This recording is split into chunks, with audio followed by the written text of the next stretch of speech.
Hello everyone, welcome to the School of Postgraduate Study. 我们非常高兴向您介绍我们的研究生课程。我们的课程旨在为您提供在科学领域中取得成功所需的技能、知识和经验。このプログラムは皆さんが選んだ分野で成功するために必要なスキル、知識、そして経験を提供するよう設計されています。공학기술학부에서는 공학 석사 𝗵, 공학 박사 픽, 응용과학 석사 MS, 응용과학 박사 PSR을 제공합니다. 𝐀𝐬𝐬𝐵대와 𝐀𝐬𝐬𝐬 MBA, 프로젝트 관리 교시 MPM, 𝐀𝐬𝐬𝐬𝐬 PBM, 𝐀𝐬𝐬𝐬𝐬 PASを提供しています。Under the School of Built Environment, we offer Master of Architecture, Master of Construction Management, Master of Science in Construction Management, Master of Science in Architecture, Doctor of Philosophy in Construction Management, and Doctor of Philosophy in Architecture. 컴퓨팅 및 창의 미디어 학부에서는 컴퓨팅 석사, MIC 컴퓨팅 박사, plus PPIC를 제공합니다. 私たちのプログラムに申し込むのは簡単です。私たちのウェブサイト https://𝑗𝐿𝑒𝑑にアクセスし、オンライン人 𝗍𝐶を記入し、必要な書類をすべて提出するだけです。Thank you and see you in University of Technology Sarawak.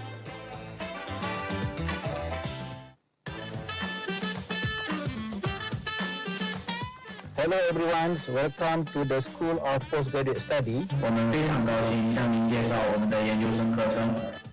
我们的课程旨在为您提供在科学领域中取得成功所需的技能、知识和经验。このプログラムは皆さんが選んだ分野で成功するために必要なスキル、知識、そして経験を提供するよう設計されています。공학기술학부에서는 공학 석사 𝗵, 공학 박사 픽, 응용과학 석사 MS, 응용과학 박사 PSR을 제공합니다.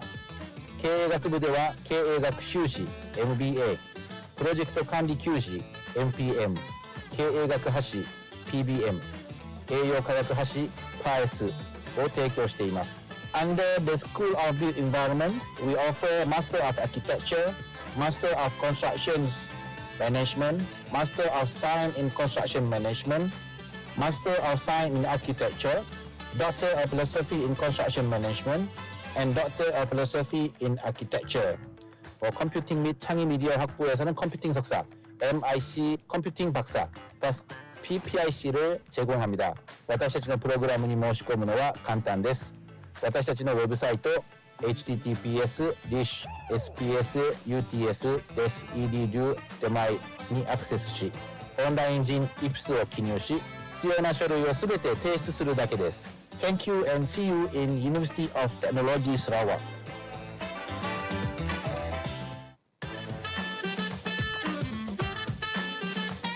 Hello everyone, welcome to the School of Postgraduate Study. 我们非常高兴向您介绍我们的研究生课程。我们的课程旨在为您提供在科学領域中取得成功所需的技能、知識和經驗。このプログラムは皆さんが選んだ分野で成功するために必要なスキル、知識、そして経験を提供するよう設計されています。공학기술학부에서는 공학 석사 𝗵, 공학 박사 픽, 응용과학 석사 MS, 응용과학 박사 PSR을 제공합니다. 𝐀𝐬𝐬𝐵대와 𝐀𝐬𝐬𝐬 MBA, 프로젝트 관리 교시 MPM, 𝐀𝐬𝐬𝐬𝐬 PBM, 𝐀𝐬𝐬𝐬𝐬 PASを提供しています。Under the School of Built Environment, we offer Master of Architecture, Master of Construction Management, Master of Science in Construction Management, Master of Science in Architecture, Doctor of Philosophy in Construction Management, and Doctor of Philosophy in Architecture. 컴퓨팅 및 창의 미디어 학부에서는 컴퓨팅 석사, MIC 컴퓨팅 박사, plus PPIC를 제공합니다. 私たちのプログラムに申し込むのは簡単です。私たちのウェブサイト https://𝑗𝐿EDU にアクセスし、オンライン人 𝗍𝐶を記入し、必要な書類をすべて提出するだけです。Thank you and see you in University of Technology Sarawak.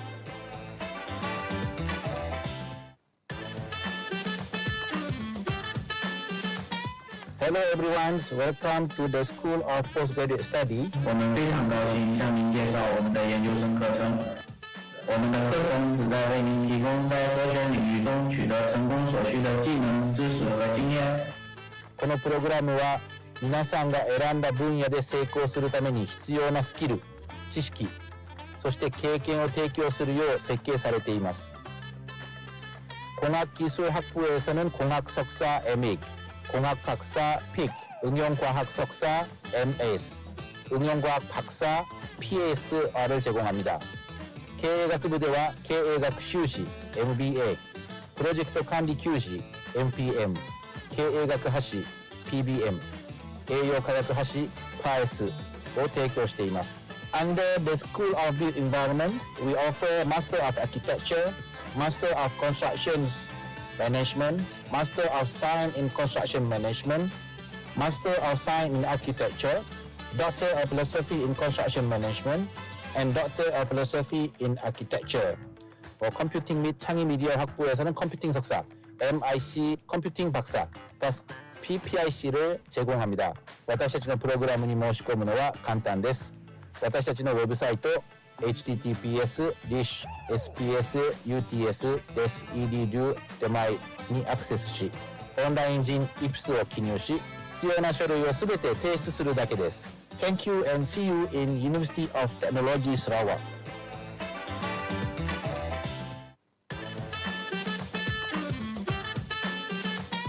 Hello everyone, welcome to the School of Postgraduate Study. 我们非常高兴向您介绍我们的研究生課程。我們的課程旨在為您提供在各項領域中取得成功所需的技能、知識和經驗。このプログラムは皆さんが選んだ分野で成功するために必要なスキル、知識、そして経験を提供するよう設計されています。공학기술학부에서는 공학 석사 𝗵, 공학 박사 픽, 응용과학 석사 MS, 응용과학 박사 𝗵𝗴𝗏를 제공합니다. 𝐀𝐬𝐬𝐬𝐵와 𝐀𝐬𝐬𝐬𝐬𝐵 MBA, 프로젝트 관리 교시 MPM, 𝐀𝐬𝐬𝐬𝐬𝐬𝐬𝐬 PBM, 𝐀𝐬𝐬𝐬𝐬𝐬𝐬 を提供しています。Under the School of Built Environment, we offer Master of Architecture, Master of Construction Management, Master of Science in Construction Management, Master of Science in Architecture, Doctor of Philosophy in Construction Management, and Doctor of Philosophy in Architecture. 컴퓨팅 및 창의 미디어 학부에서는 컴퓨팅 석사, MIC 컴퓨팅 박사, PPIC를 제공합니다. 私たちのプログラムに申し込むのは簡単です。私たちのウェブサイト https://𝗏𝐻.ＤESK.EDU.𝑑𝐻 にアクセスし、オンライン人 𝗏𝐻 を記入し、必要な書類をすべて提出するだけです。Thank you and see you in University of Technology Sarawak.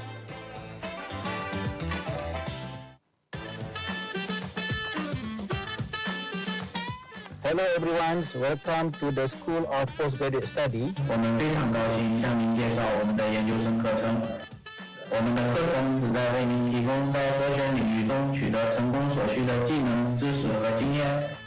このプログラムは皆さんが選んだ分野で成功するために必要なスキル、知識、そして経験を提供するよう設計されています。공학기술학부에서는 공학 석사 𝗵, 공학 박사 픽, 응용과학 석사 MS, 응용과학 박사 𝗵𝗴𝗏를 제공합니다. 𝐀𝐬𝐬𝐬𝐬𝐬𝐬 MBA, 프로젝트 관리 교시 MPM, 𝗀𝐬𝐬𝐬𝐬𝐬𝗏 PBM, 𝗀𝐬𝐬𝐬𝗏 を提供しています。Under the School of Built Environment, we offer Master of Architecture, Master of Construction Management, Master of Science in Construction Management, Master of Science in Architecture, Doctor of Philosophy in Construction Management, and Doctor of Philosophy in Architecture. 컴퓨팅 및 창의 미디어 학부에서는 컴퓨팅 석사, MIC 컴퓨팅 박사, PPIC를 제공합니다. 私たちのプログラムに申し込むのは簡単です。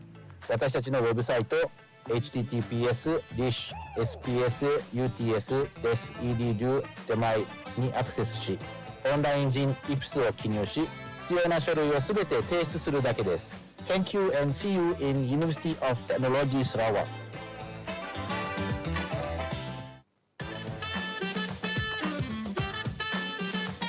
Hello everyone, welcome to the School of Postgraduate Study. 我们非常高兴向您介绍我们的研究生课程。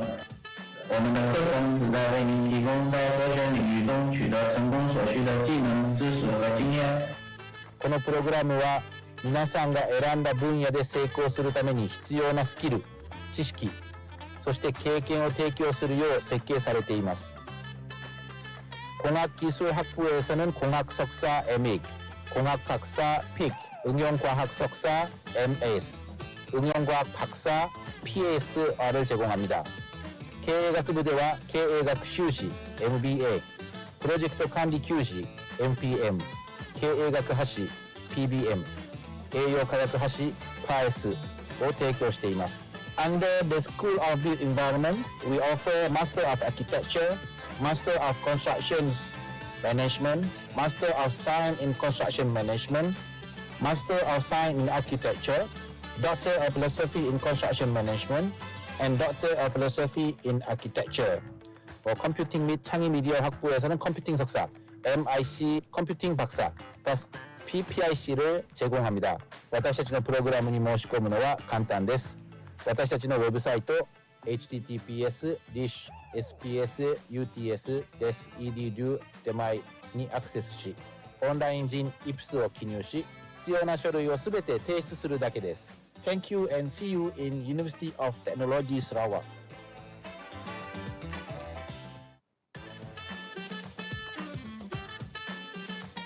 Hello everyone, welcome to the School of Postgraduate Study. 我们非常高兴向您介绍我们的研究生课程。我们的课程旨在为您提供在所选領域中取得成功所需的技能、知識和經驗。このプログラムは皆さんが選んだ分野で成功するために必要なスキル、知識、そして経験を提供するよう設計されています。공학기술학부에서는 공학 석사 𝗏𝐸, 공학 박사 픽, 응용과학 석사 𝐬𝐴𝑠, 응용과학 박사 PSR을 제공합니다. 𝐀𝐬𝐬𝐬𝐿 𝐾A学修士 MBA, 프로젝트 관리 교시 MPM, 𝐾A学博士 PBM, 𝐀𝐬𝐬𝐬𝐵 𝐻を提供しています。Under the School of Built Environment, we offer Master of Architecture, Master of Construction Management, Master of Science in Construction Management, Master of Science in Architecture, Doctor of Philosophy in Construction Management, and Doctor of Philosophy in Architecture. 컴퓨팅 및 창의 미디어 학부에서는 컴퓨팅 석사, MIC 컴퓨팅 박사, PPIC를 제공합니다. 私たちのプログラムに申し込むのは簡単です。私たちのウェブサイト https://dsps-uts-edu-𝗏𝐻にアクセスし、オンライン人 𝗡𝐻を記入し、必要な書類をすべて提出するだけです。Thank you and see you in University of Technology Sarawak.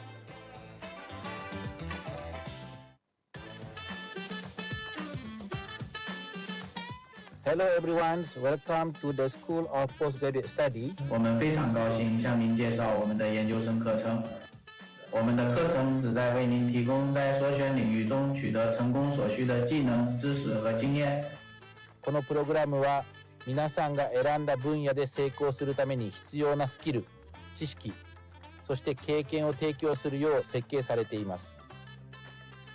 공학기술학부에서는 공학 석사 𝗏𝐸, 공학 박사 픽, 응용과학 석사 𝐬𝐴𝑠, 응용과학 박사 PSR을 제공합니다. 𝐀𝐬𝐬𝐬𝐿 𝐾A学修士 MBA, 프로젝트 관리 교시 MPM, 𝐾A学博士 PBM, 𝐀𝐬𝐬𝐻 𝐻を提供しています。Under the School of Built Environment, we offer Master of Architecture, Master of Construction Management, Master of Science in Construction Management, Master of Science in Architecture, Doctor of Philosophy in Construction Management, and Doctor of Philosophy in Architecture. 컴퓨팅 및 창의 미디어 학부에서는 컴퓨팅 석사, MIC 컴퓨팅 박사, PPIC를 제공합니다. 私たちのプログラムに申し込むのは簡単です。私たちのウェブサイト https://𝗏𝐻SPSUTS-𝐷𝐻にアクセスし、オンライン人 𝗏𝐻を記入し、必要な書類をすべて提出するだけです。Thank you and see you in University of Technology Sarawak.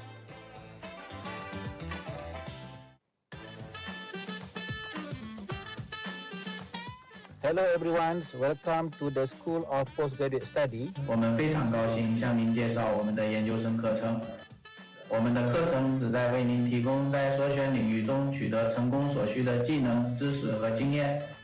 このプログラムは皆さんが選んだ分野で成功するために必要なスキル、知識、そして経験を提供するよう設計されています。공학기술학부에서는 공학석사 𝗵, 공학박사 픽, 응용과학석사 MS, 응용과학 박사 PSR을 제공합니다. 𝐀𝐬𝐬𝐬𝗍와 𝐀𝐬𝐬𝐬𝐿 MBA, 프로젝트 관리 교시 MPM, 𝐀𝐬𝐬𝐬𝐬𝐿 PBM, 𝐀𝐬𝐬𝐬𝐬𝐿 PASを提供しています。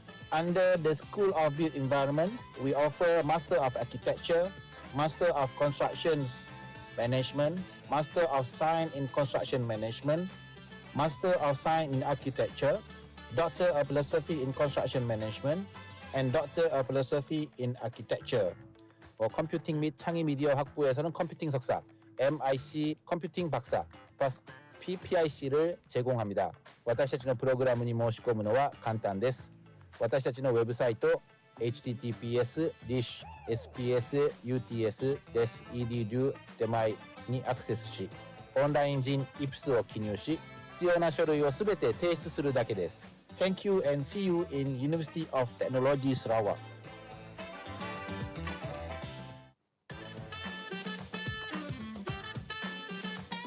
Hello everyone, welcome to the School of Postgraduate Study. 我们非常高兴向您介绍我们的研究生課程。我们的课程旨在为您提供在所选领域中取得成功所需的技能、知識和經驗。このプログラムは皆さんが選んだ分野で成功するために必要なスキル、知識、そして経験を提供するよう設計されています。공학기술학부에서는 공학석사 𝗵, 공학박사 픽, 응용과학석사 MS, 응용과학 박사 PSR을 제공합니다. 𝐀𝐬𝐬𝐬𝗍와 𝐀𝐬𝐬𝐬𝐬𝐿 MBA, 프로젝트 관리 교시 MPM, 𝐀𝐬𝐬𝐬𝐬𝐬𝐿 PBM, 𝐀𝐬𝐬𝐬𝐬𝐬𝐬𝐬𝐬 PASを提供しています。Under the School of Built Environment, we offer Master of Architecture, Master of Construction Management, Master of Science in Construction Management, Master of Science in Architecture, Doctor of Philosophy in Construction Management, and Doctor of Philosophy in Architecture. 컴퓨팅 및 창의 미디어 학부에서는 컴퓨팅 석사, MIC 컴퓨팅 박사, PPIC를 제공합니다. 私たちのプログラムに申し込むのは簡単です。私たちのウェブサイト https://𝗏𝐻ＳPSUTS-𝐷𝐻にアクセスし、オンライン人 𝗏𝐻を記入し、必要な書類をすべて提出するだけです。Thank you and see you in University of Technology Sarawak.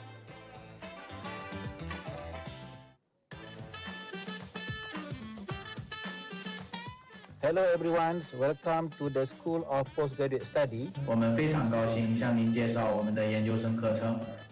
我们的課程旨在为您提供在所選領域中取得成功所需的技能、知識和經驗。このプログラムは皆さんが選んだ分野で成功するために必要なスキル、知識、そして経験を提供するよう設計されています。공학기술학부에서는 공학석사 𝗵, 공학박사 픽, 응용과학석사 MS, 응용과학 박사 PSR을 제공합니다. 𝐀𝐬𝐬𝐬𝗍와 𝐀𝐬𝐬𝐬𝐬𝗍 MBA, 프로젝트 관리 교시 MPM, 𝐀𝐬𝐬𝐬𝗍 PBM, 𝗏𝐬𝐬𝗍 PASを提供しています。Under the School of Built Environment, we offer Master of Architecture, Master of Construction Management, Master of Science in Construction Management, Master of Science in Architecture, Doctor of Philosophy in Construction Management, and Doctor of Philosophy in Architecture. 컴퓨팅 및 창의 미디어 학부에서는 컴퓨팅 석사, MIC 컴퓨팅 박사, PPIC를 제공합니다. 私たちのプログラムに申し込むのは簡単です。私たちのウェブサイト https://𝗏𝐸𝑠.edu/𝑑𝐚𝐦にアクセスし、オンライン人 𝗏𝐸 を記入し、必要な書類をすべて提出するだけです。Thank you and see you in University of Technology Sarawak.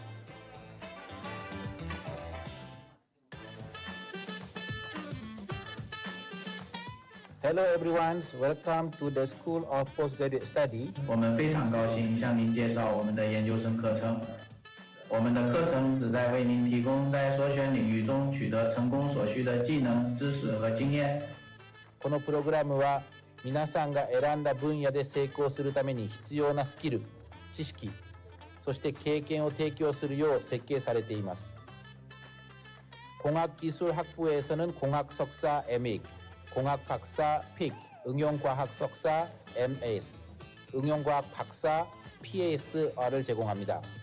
𝐀𝐬𝐬𝐬𝐿 𝐾映画修士 MBA, 프로젝트 관리 교시 MPM, 𝐀映画学博士 PBM, 𝐀eu과학博士 PSを提供しています。Under the School of Built Environment, we offer Master of Architecture, Master of Construction Management, Master of Science in Construction Management, Master of Science in Architecture, Doctor of Philosophy in Construction Management, and Doctor of Philosophy in Architecture.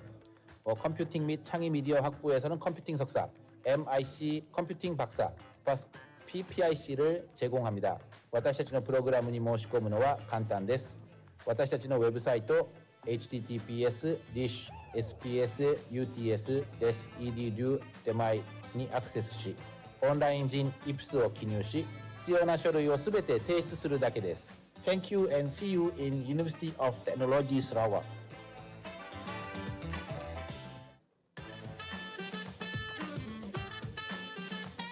Hello everyone, welcome to the School of Postgraduate Study. 我们非常高兴向您介绍我们的研究生課程。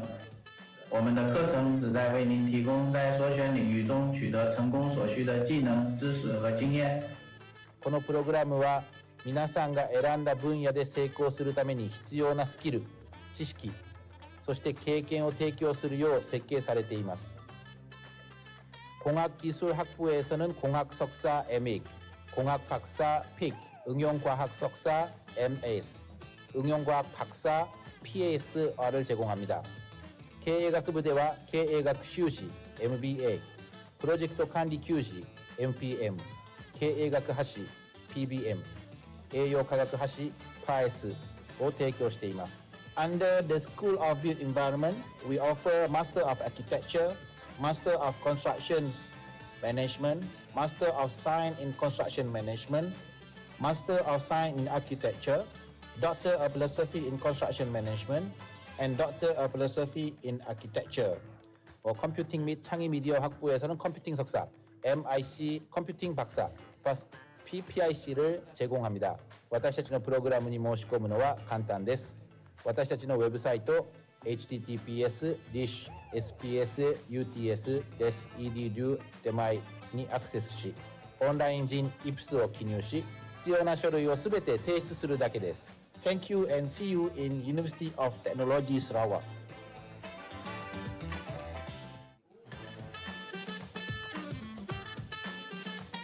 Hello everyone, welcome to the School of Postgraduate Study. 我们非常高興向您介紹我們的研究生課程。我們的課程旨在為您提供在所選領域中取得成功所需的技能、知識和經驗。このプログラムは皆さんが選んだ分野で成功するために必要なスキル、知識、そして経験を提供するよう設計されています。공학기술학부에서는 공학 석사 𝗵, 공학 박사 픽, 응용과학 석사 MS, 응용과학 박사 PSR을 제공합니다. 𝐀𝐬𝐬𝐬𝐿 𝗾映画修士 MBA, 프로젝트 관리 교시 MPM, 𝐀eu과학博士 PBM, 栄養科学博士パエスを提供しています。Under the School of Built Environment, we offer Master of Architecture, Master of Construction Management, Master of Science in Construction Management, Master of Science in Architecture, Doctor of Philosophy in Construction Management, and Doctor of Philosophy in Architecture. 컴퓨팅 및 창의 미디어 학부에서는 컴퓨팅 석사, MIC 컴퓨팅 박사, PPIC를 제공합니다. 私たちのプログラムに申し込むのは簡単です。私たちのウェブサイト https://𝐷𝐴𝐻𝑇𝑠.edu/𝑑𝐚𝐻にアクセスし、オンライン人 𝐼PS を記入し、必要な書類をすべて提出するだけです。Thank you and see you in University of Technology Sarawak.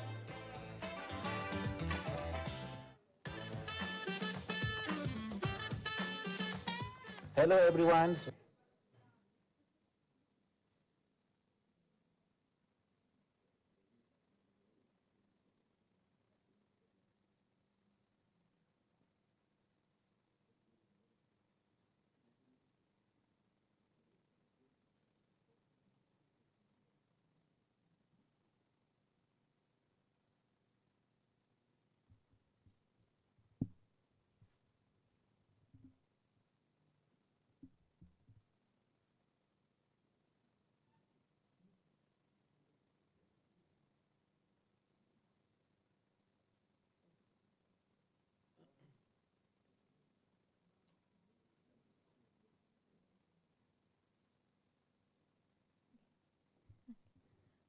Okay, good morning, ladies and gentlemen.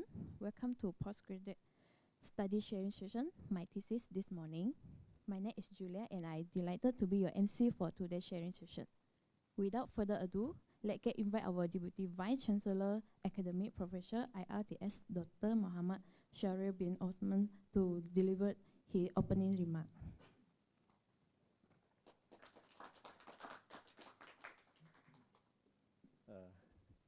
Thank you, Ms. MC.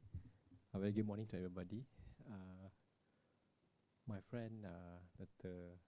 Zainal, Dean of SPS, Deputy Dean, SBM, Dr. Rahmat, and also CPD Director, Dr. Ramli.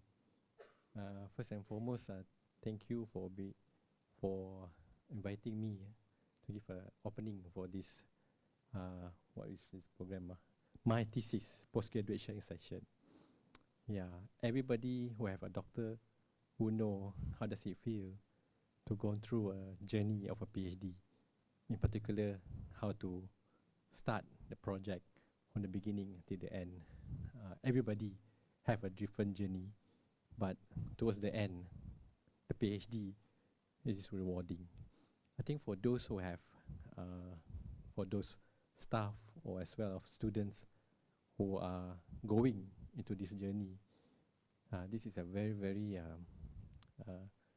personal as well as rewarding experience.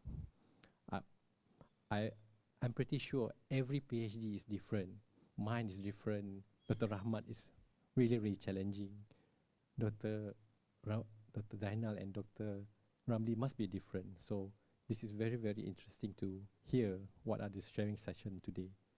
I'm not going to say too much, but again, well done to School of Postgraduate Study for being able to hold this event. I hope this will motivate those who are not without PhD to gain your PhD.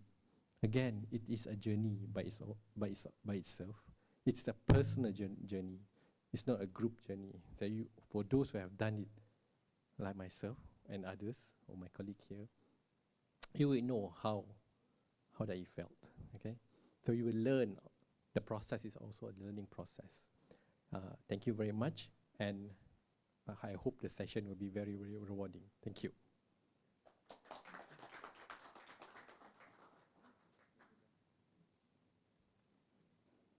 Thank you, Prof. Shahriar. Before we dive in, let me quickly run through today's agenda. We will start with our internal speaker, Associate Professor TS, Dr. Ramli bin Rashidi, short break for 5 minutes, followed by our external speaker, Associate Professor TS, Dr. 𝗏𝗵𝗿𝗶𝗴 from University Malaysia Pahang, Sultan Abdullah. Then we will have a lunch near occurs after the sharing session. So without further ado, please let me join in welcome Dr. Rahmat Adil as moderator for today's event.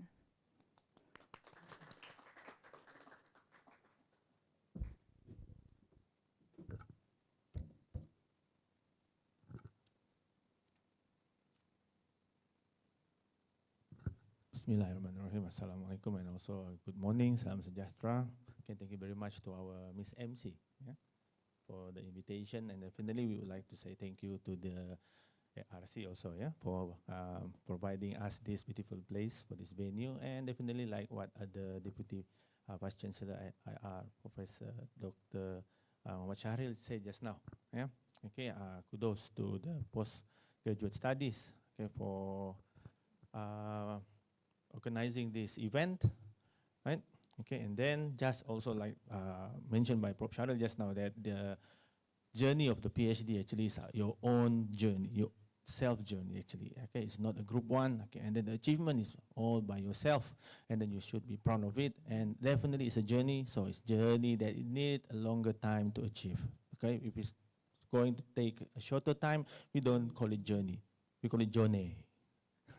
Right? Okay, so the objective of this event actually, okay, we would like to, of course, definitely to motivate our current PhD pursuer, in order for you to motivate you, okay, to go further, because this kind of session where we call the success story of the achievers, okay, which all of their achievement started from the moment they gain their PhDs.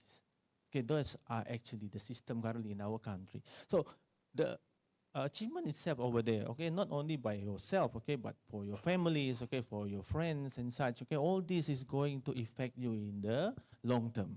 So that's why actually the postgraduate studies of the University of Technology Sarawak organizing this event, okay, which is very important, right, for everyone to go further, to motivate yourself, okay, to find your own motivation, right, to go and pursue what has been done. Because we have to know there are so many of our friends, okay, of our colleagues and such that actually stuck in the middle. They cannot go further, okay, to achieve their current goal, okay, which is to achieve their PhDs, students at a PhDs level. So this kind of event is able to help you, okay, also to help us in order for us to share our journey to you as a motivation. Right, so without any further delay, please join me in welcoming our first speaker of the day, Associate Professor Dr. Ramli bin Haji Rashidi, okay, currently attached to us as the Director of the CAPD. Please give Dr. Ramli a big round of applause.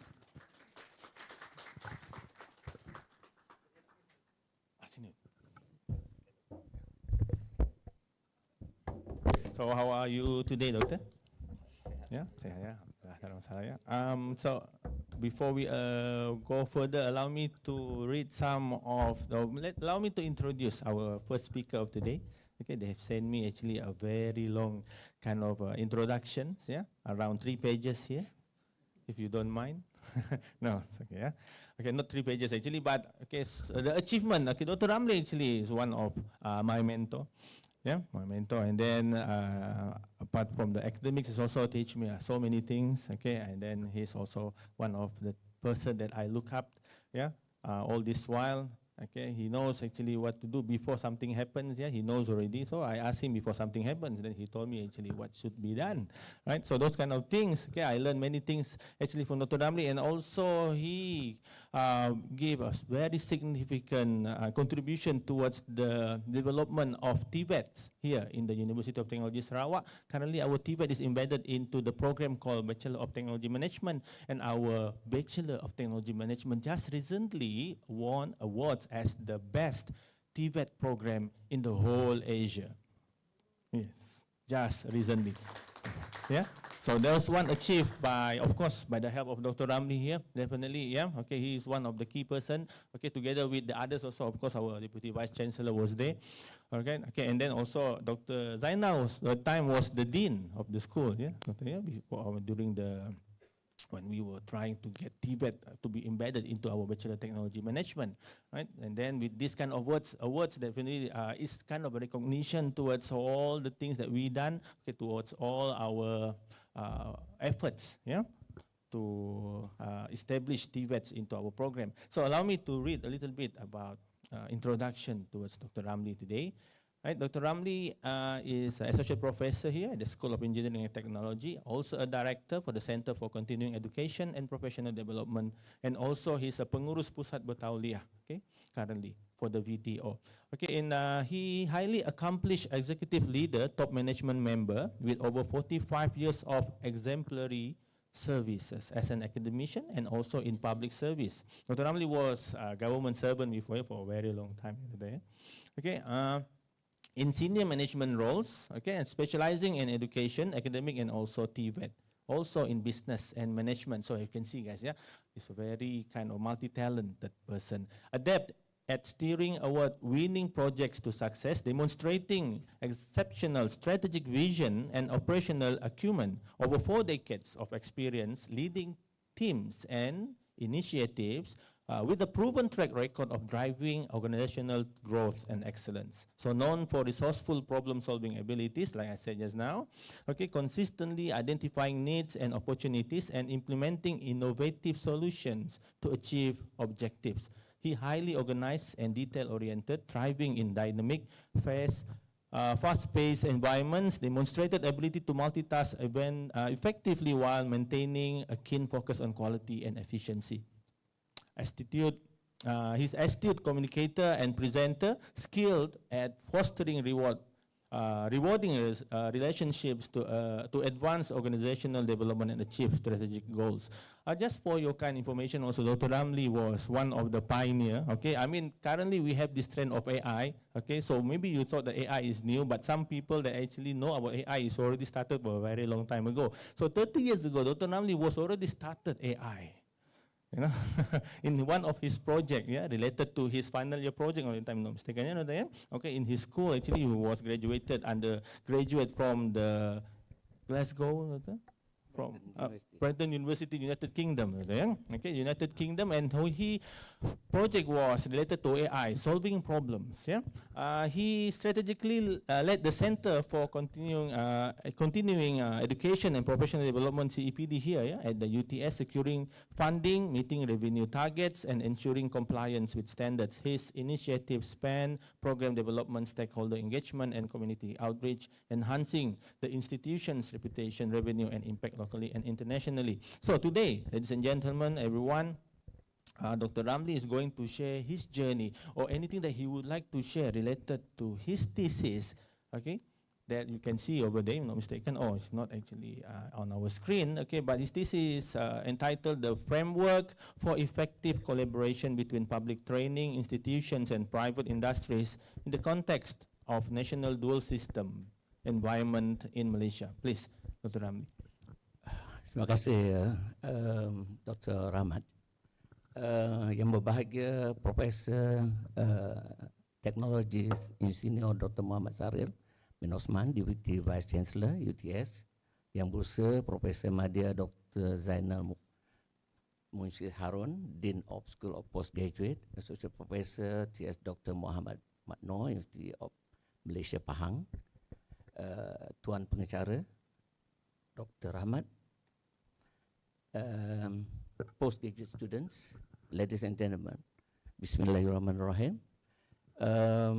Assalamualaikum, very good morning, salam madani, and salam Sarawak kusayang. So first of all, I would like to say thank you to Professor Dr. 𝐦𝗵𝐵𝗿𝗏𝗏 for attending despite his busy schedule. Thank you to Prof. Zainal for inviting me for this session. Yeah. So I'd like to share my PhD journey, which is the title, which is a dual system training system that is introduced in Malaysia in 10 years ago. Yeah. So embarking on a PhD journey, I get straight to my point. Embarking on the PhD journey is a monumental task, and my experience was uniquely challenged and rewarding due to the collaborative nature of my thesis. So my thesis title is the effective framework for collaboration between public training institutions and private industry in the context of national dual training system. So my research was not only involved intensive study, and analysis, but also complex collaboration between two esteemed universities. When I said about two universities, I mean there is a two involved university in my research, and the university was the Institute Techniques und Bildungs, and short form they call it ITB, and where the university is Bremen University, Germany, and the University of Thun-Hohenzollern, So this dual supervision, because I have 4 supervisors, 2 main supervisors, and then the 2 supervisors, 2 from Germany and 2 from Malaysia, and you see how the complexity of when you come to the point that this, So dual supervision presented distinct challenges, require meticulous coordination, making my PhD journey a story worth sharing with the postgraduate students and aspiring researchers.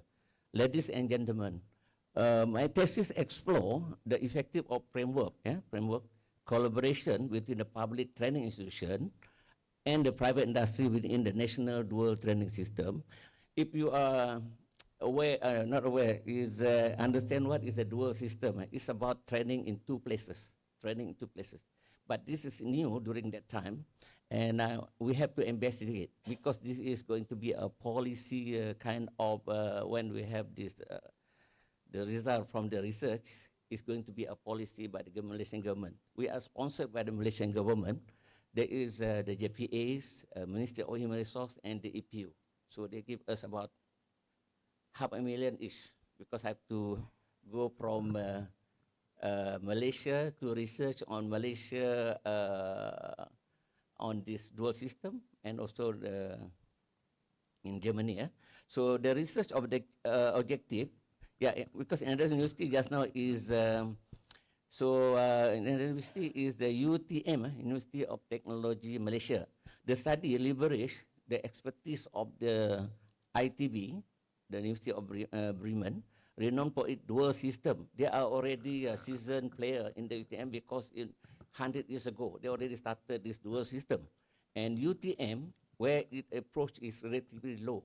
So most of them, they don't know about dual system, So this is where the challenge is, So the research aims to identify the critical factor that contribute to the successful collaboration and provide actionable recommendation to enhance NDTS environment in Malaysia. So my proposal was rigorously, this is where the challenge is, vetted by both university, and involved 2 main supervisors, 2 co-supervisors, reflecting the high standard and interdisciplinary approach to the study. So having 4 heads, it's not easy. Now you're having 2, 2 only, right? Or 3, I don't know. But to me, having 2 different heads with school of thought of different level, so it is where the challenge is. So coming back to the research journey, so the dual involvement at the university, the involvement of ITB and the UTHM add layer to complexity and the depth of my research. Each university brought the unique perspective, and expertise, enriching the study, but also presenting challenges. ITB was its long-standing experience in the dual system training, provided valuable insight and robust theoretical framework. So they have a lot of theory already in place, And what happened in Germany, that is where my experience is really challenging. My supervisor is what you call this killer supervisor. It's a killer supervisor. So for me, you choose a killer supervisor if you want to be safe in the PhD. So and this German, he's a prominent one of the prominent professor in German. So Ramli, if you want to know about dual system, you read this book. Okay, you give me all the book, tinggi, banyak. It's all in German.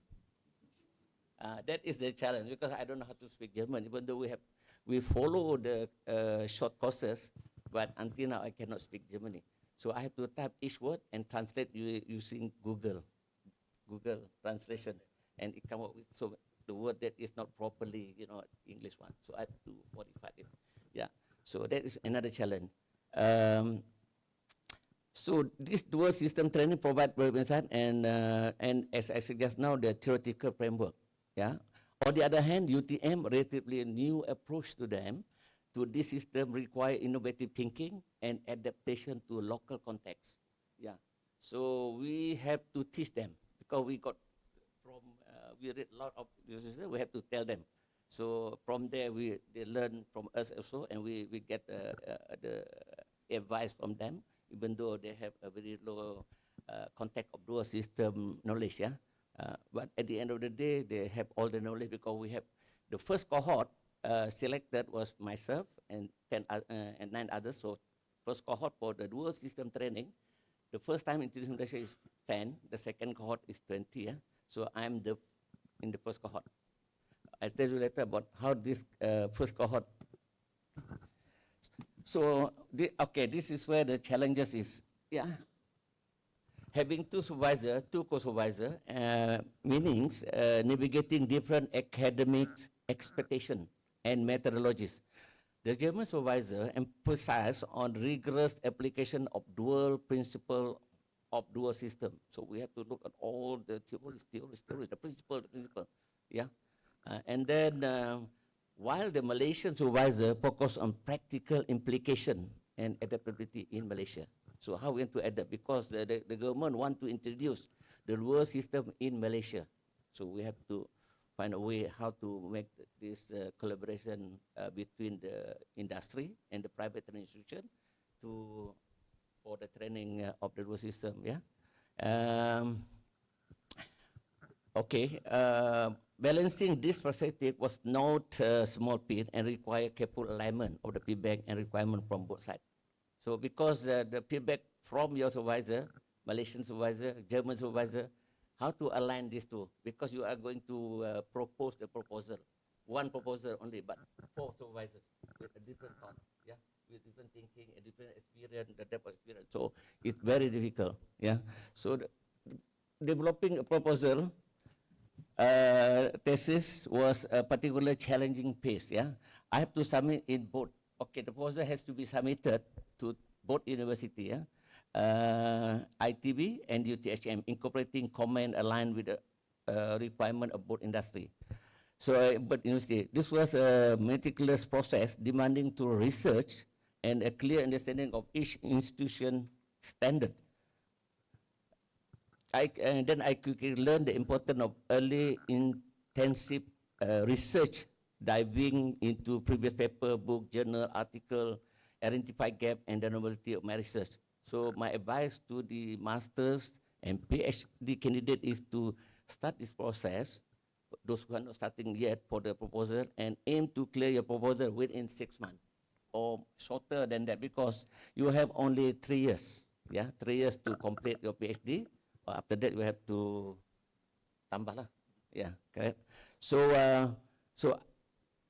despite the challenges, I managed to complete mine in 3 months. Yeah, yeah, and then which is a testament to focused effort and effective time management.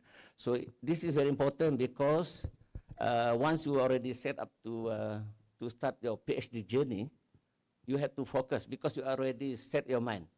Make sure you completed your proposal. If you delay your proposal, then you are already in the what you call this, in the state of panics. The moment you finish 1 year, you only left 2 years to collect all data. Yeah. So the very important thing within the 1 year, within the 6 months, get your proposal done. Yeah.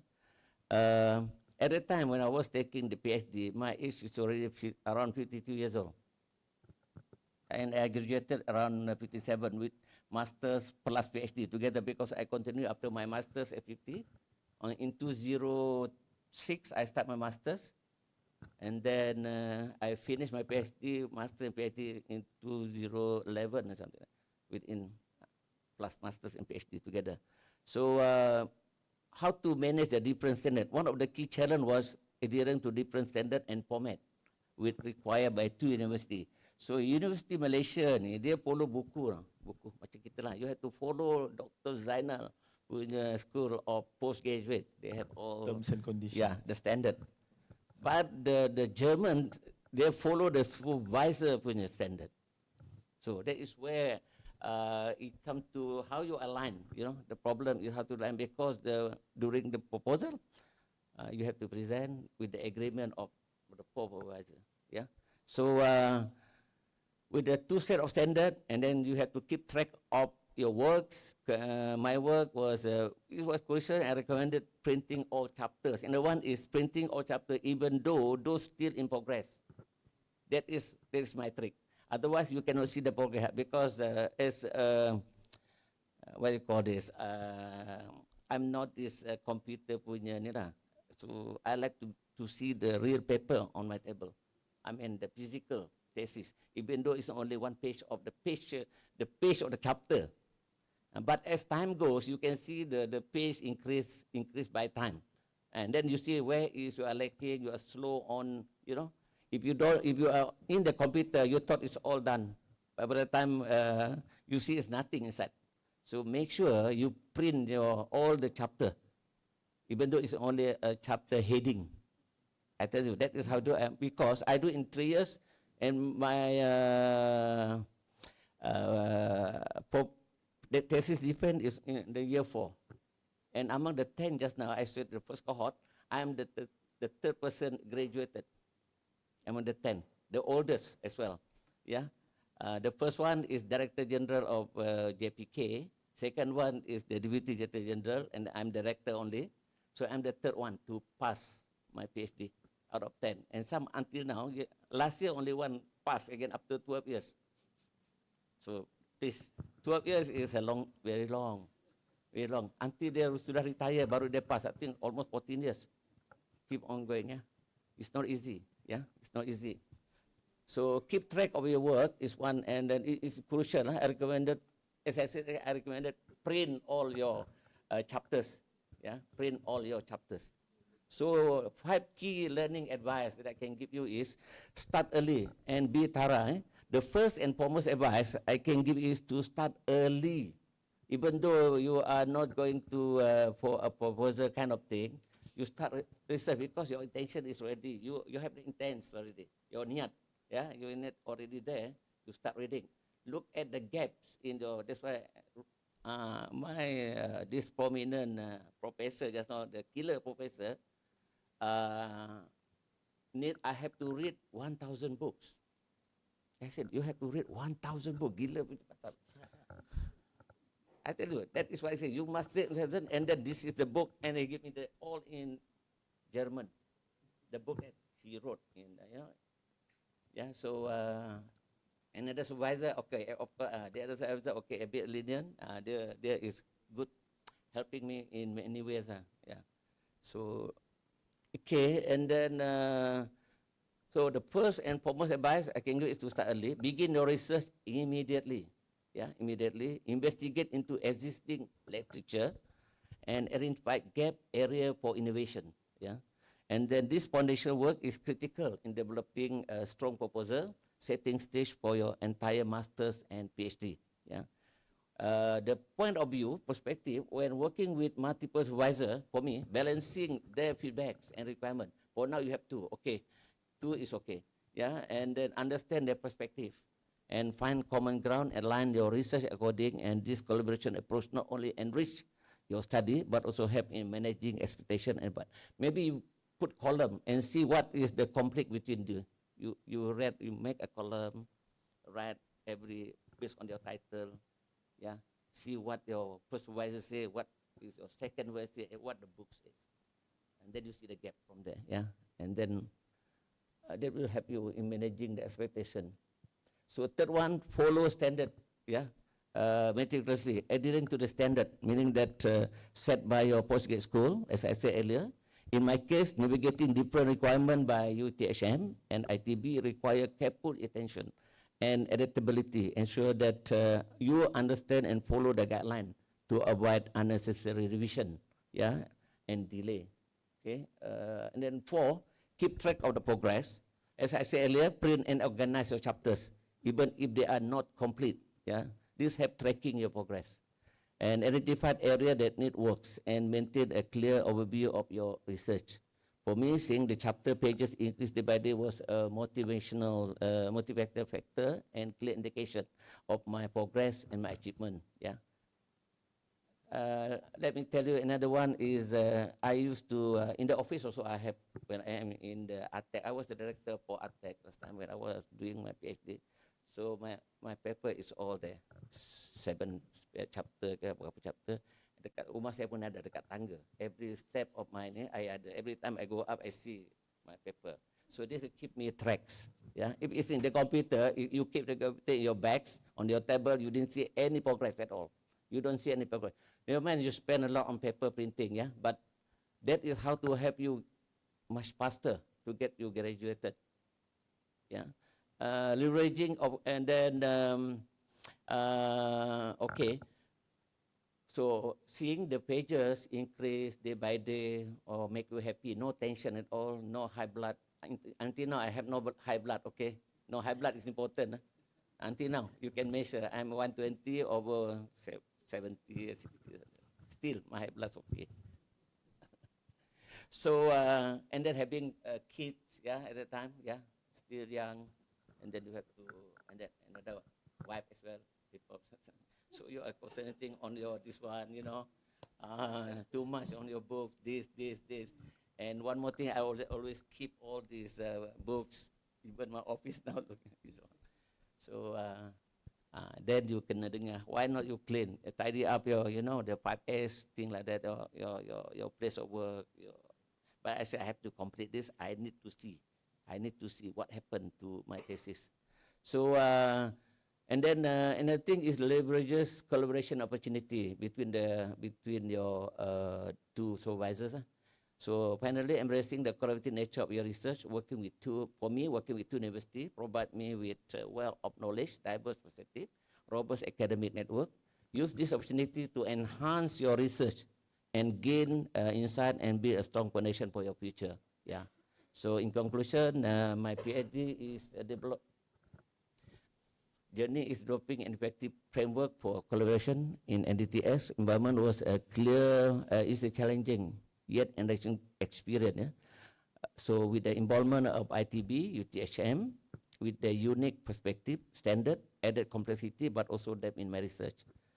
And then again, by starting early, balancing perspective, adhere to standard, and keeping track of your progress, I was able to navigate these challenges successfully. I hope my experience provide valuable insight and inspiration for other postgraduate students on embarking on your research journey. Thank you very much. Thank you very much, Dr. Ramli. I mean, as we heard the story for Dr. Ramli, he needs to, you know, overcome all the troubles that we are currently having, all the trouble that can stop us from our journey. Yeah, having wife, that one okay. Okay. Yeah. Having kids, I mean, yeah. Also, he's working on that time as the pengarah of EdTech, yeah, the director of EdTech for the whole Borneo, not mistaken. At the time, EdTech was ground zero. Ground zero, still meaning that here. From ground until it was completed, like completion of one institute, training institution. You have to focus also on on developing the EdTech on that time. And meetings from Bintulu, KL, and other meeting in this Borneo area. As I'm the chairman for RLJTM, Institute of Latihan Jabatan Tengah Rakyat, Kawasan Wilayah Timur. He's the director. He's the chairman also. Yeah. And also he needs to fulfill the requirements of 4 supervisors from 2 different countries. And then also he needs to read everything in German. Can you imagine that one, guys? Yeah. So what is your reason actually for not finishing your journey then? Now we have AI, also called ChatGPT. Yeah, very fast. One day can finish it. True, right? But the most important thing is your data must be there. Your data, because they don't ask you about your English, whatever, but they ask you about data. That is very important. Without data, how good is your writing by ChatGPT? We don't care about your ChatGPT, but we care about your data. That is important. Yeah. So before you ask, let me ask first. Yeah. So Doctor, just a simple question, Doctor. Actually, I mean, of all these obstacles, actually, then what motivates you the most? Which one? What things that motivates you the most to finish your study? Not only that, among all the 10, you are the first to finish. Yeah, and some of them 14 years after they finished. Yeah. So what motivates you the best, actually, Doctor? Okay. Please. PhD is for me is self-satisfaction. Because I got the post already, I'm director, so no need to, if you don't study also, I'm director. I've been director for a few under Ministry of Human Resource, 𝗏𝗏𝐾𝐬𝐿P Kuching, Labuan, 𝗏𝗏 Miri, I'm auditor all the way. But this one is because I want to study for self-satisfaction.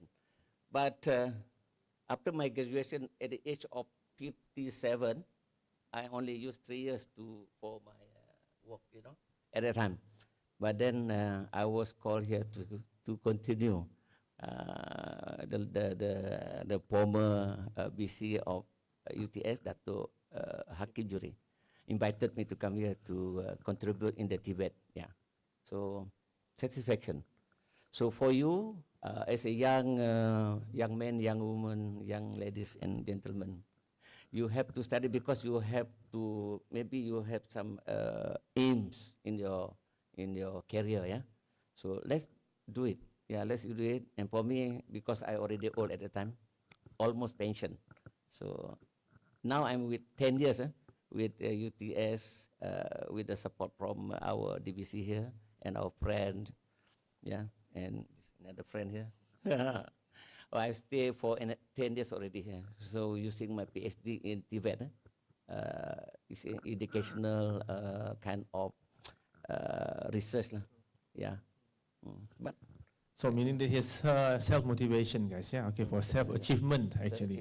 Self-achievement. So some of us actually would like to take PhD for our career development, right? Okay, but on that time, actually, Dr. Ramli was 50 over already. He already achieved most the things that actually we not able yet to achieve, okay, but he still wants to go for the journey. So definitely that postgraduate study called the right person to actually share the experience here.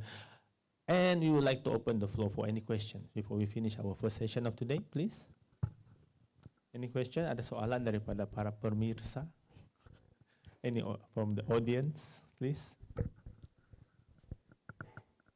Any question that how you handle the families, maybe how you handle all the papers, okay? how you handle your boss? How you handle your boss, of course.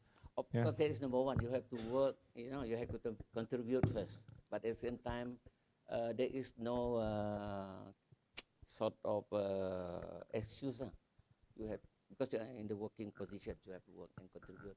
Yeah, because they will help you as well with your experience, your connection, yeah, your partnership with your friend and whatever. This will help you. Yeah. So any question actually from our audience? Yeah, come on. Don't worry, jangan malu-malu, please. Okay. Or maybe if no question from me also, another one question can? Yeah. Okay, because now some of the students actually, okay, for our PhD pursuer, for our graduates, okay, or postgraduate student, they kind of thinking like, why do we really need 2 supervisors then? Like in your case, you almost have 4 supervisors, yeah? And then you already informed us just now how you overcome all the requirements. But what do you think? Do you think that 2 or more than 1 supervisor actually is still, you know, still related to our PhD journey nowadays? I mean, do we really need more than 1 supervisor, okay, for us? And then, I mean, will that benefit us actually? I mean, what your personal opinion on this matter? This is norm, right? So you must have 2 users. This norm already. So you cannot change. Yeah. But having 2 supervisors with a 2 thinking style, 2 experiences, yeah, and then with their qualifications, credentials, and so on. This is also good in a way. But always work with the second supervisor a lot, because the first supervisor, they will, you know. You only need his signature. Yeah. Yeah. Yeah. That's kind of things, right? Yeah. All right. So, I mean, there's another issue also because we really would like to have your kind of opinion here, right? Okay. So, some country actually we heard that they finish their studies or PhDs or masters even without a viva, right? So, and then what do you think, Doctor? I mean, does viva actually to finish the study in the PhD or master is still relevant nowadays, or is there any other kind of other method in order for us to see whether the students really finish the requirements in the PhDs or not? What do you think, Doctor? Does viva actually I think still Australia they relevant? have. I heard my friend was not having viva in Australia, but I don't know how they work it out. But in Malaysia, no viva is still a new what you call approach. Yeah, I don't know how but postgraduate has to bring this into the meeting with the other colleagues, because I cannot say no or yes. But this is a norm that being set. But in Malaysia, changing the norms is not that easy. Yeah. Anyway, go for viva. Then It's another it's journey. It's an official way of recognizing the contribution after so many years, 2 or 3 years. Don't go for 4 years, please. Go for 3 years only. Then if you cannot, try to finish your proposal as early as possible. That's the thing. After that, otherwise, once it's in the second year, then only you start your proposal still not. Because my friend, those yang sampai 2 tahun, dia sampai tahun yang kedua masih lagi proposal, is not completed. So now you only left only 1 year to win. Then the panic is there, the blood rise, Darah tinggi. Darah tinggi, kencing manis bertambah lagi. So please start early. That is my advice to all my friend here. Yeah. Okay. So since do you have any question already? Yes, please, Mr. George. Yes. Yeah.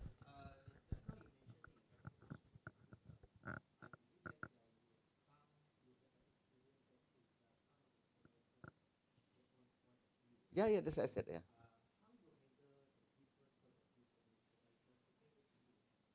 Because when they propose change, yeah, you already some research we have done. They may propose, they may propose the idea, injecting a new idea into your what is your finding, right? But you must then, because you read all the books, article, journal. If you can if you can put your point there, because you do the research, right? So they will follow.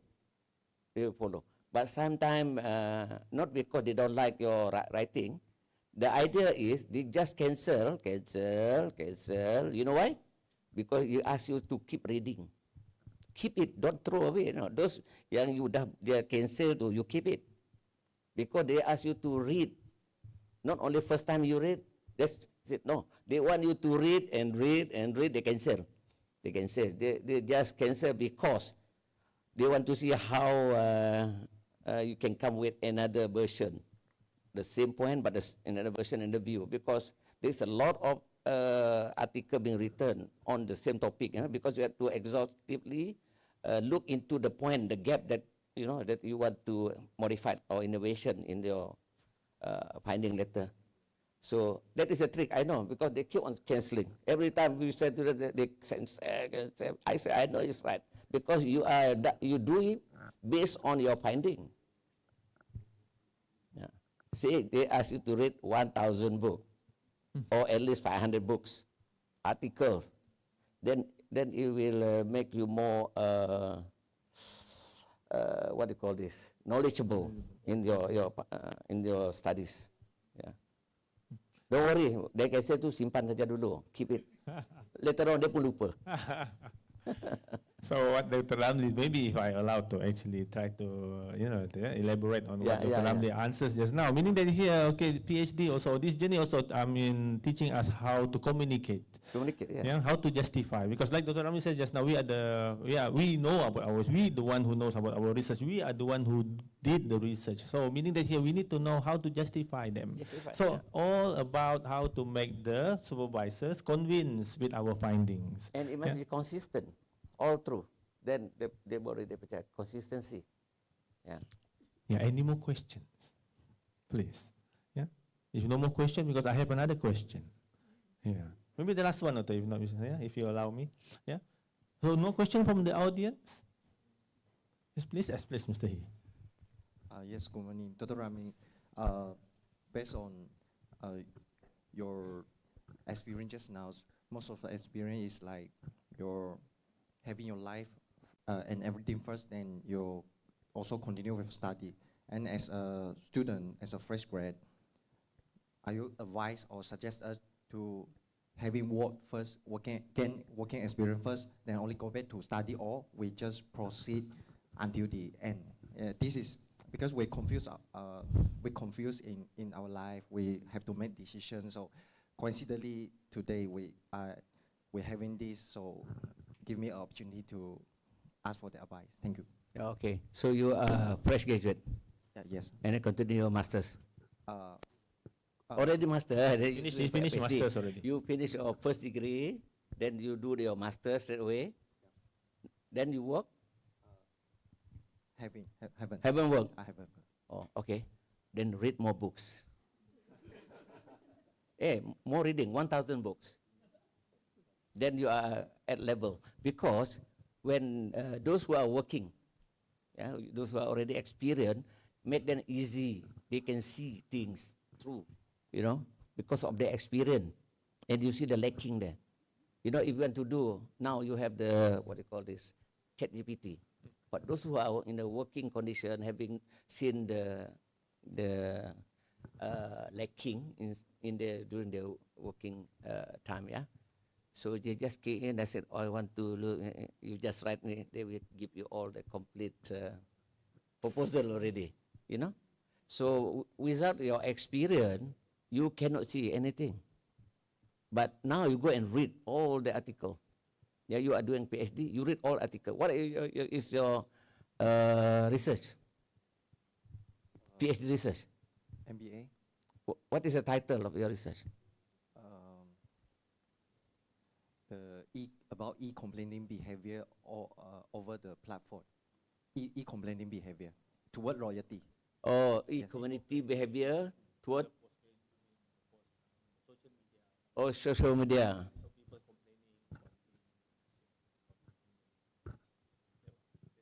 Oh, okay. This one is quite common now about E, right? So you can source. This is where how you want to your objective. Look at your objective. What you want to find. You see. The first thing is your objective must be clear. Your title and your objective must be clear, and the research question to get your objective also must be clear. Yeah. So if that too clear, your title is clear, then you can work it out. Your journey to find how to answer your objective. Yeah. So now with your pengalaman tak banyak, so you kena pergi tanya dia. Yeah. He's playing with all this e-commerce, So you have to go for a focus group. You find somebody who are playing with this. You have to go for survey. You have to go for interview. You do all the multi kind of methodologies. Then only. Or then you, I don't know what you want to find. I don't know. Okay. Thank you. Yeah. Any more questions from the audience?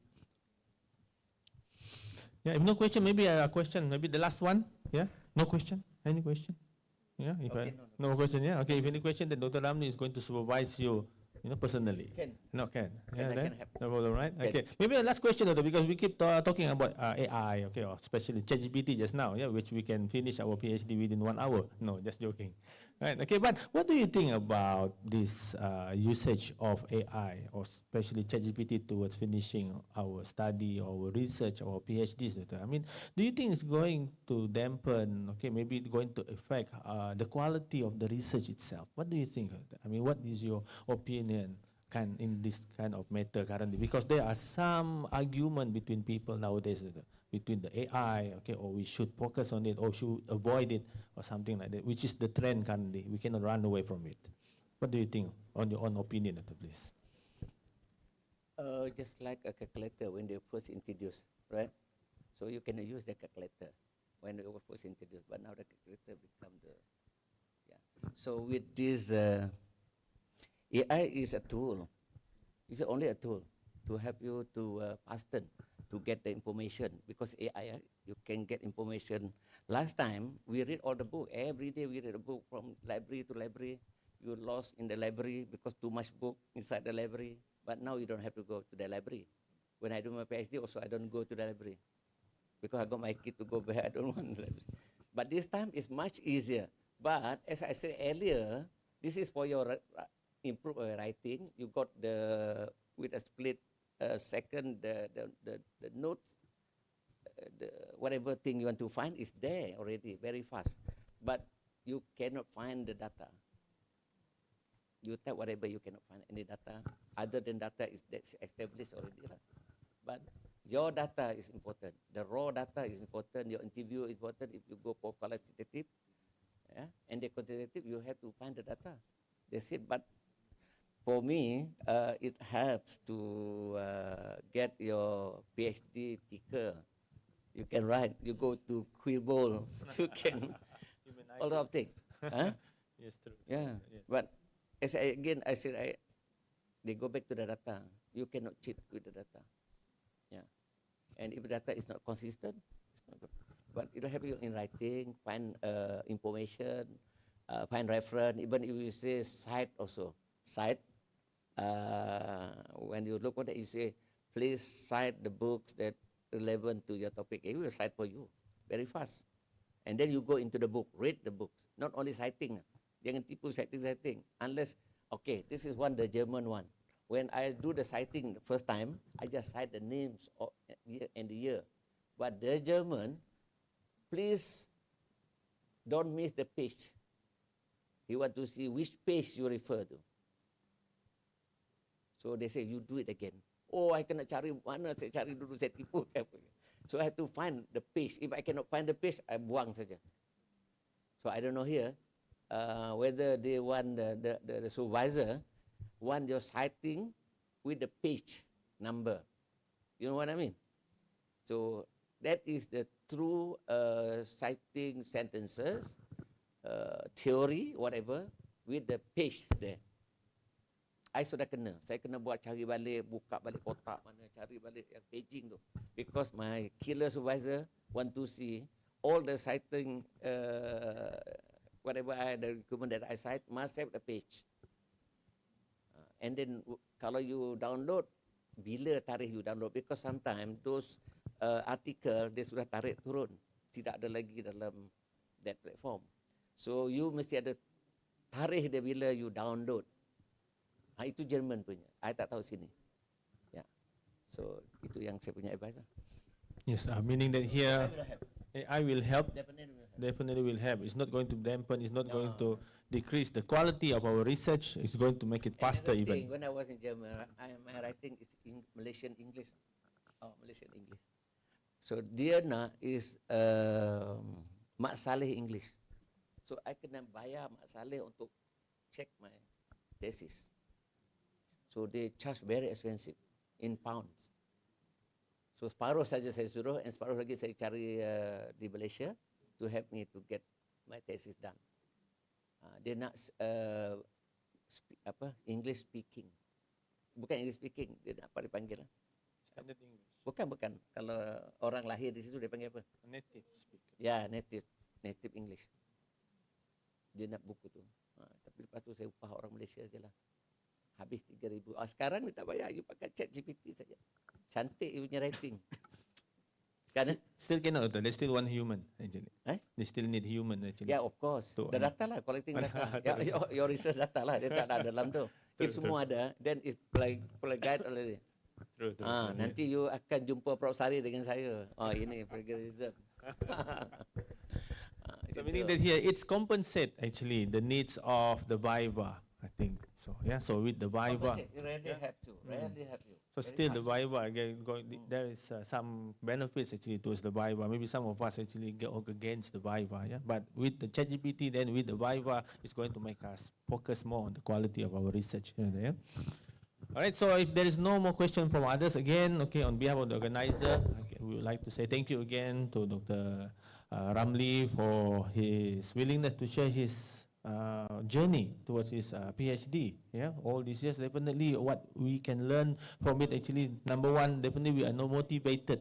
Yeah, we are motivated. Okay, we compare ourselves with Dr. Ramli's, okay, with all the obstacles that he went through to go for his journey. Now he's a GOT, you know, which is graduate on time. Yeah, I also GOT, but GOTTTTT, too many times. Right? Okay, so different there. So definitely, okay, we can use the success story of Dr. Ramli for our motivation. Okay, and then again, thank you very much, Dr. Ramli. Okay, we hope that we are going to have another opportunity to invite Dr. Ramli to share his experience again. Thank you very much. And then now we are going to have 5 minutes break before we proceed with the second speakers of today. Thank you very much.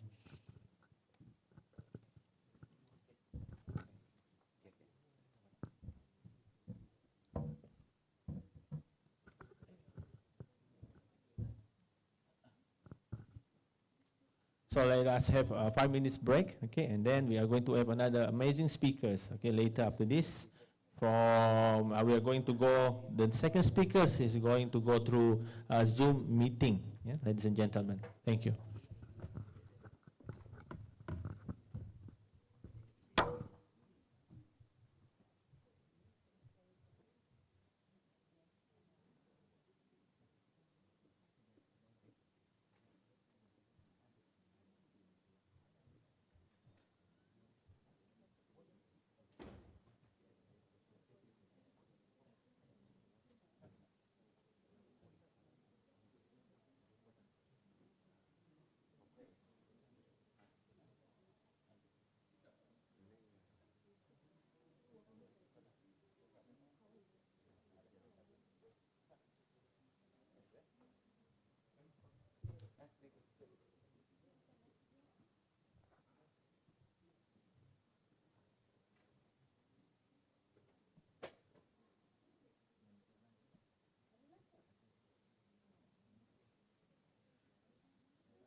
Right, again, ladies and gentlemen, thank you for still being here with us. So we are going to start with our second speaker of today. Yeah. So I think our speaker already available in our Zoom meeting. If we can see our speakers on the screen. Not yet. Okay, let's wait for him to be available.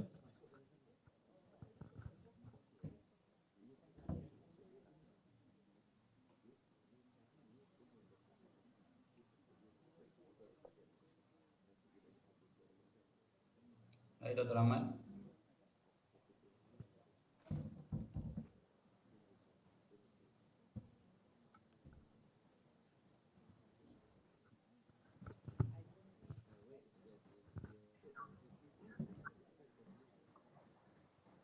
Okay, we're waiting for the other side, our speaker from the other side.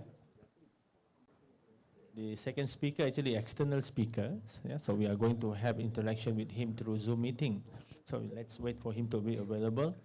Yeah, it's very normal due to the maybe line problems, okay, some technical problem and such. Yeah.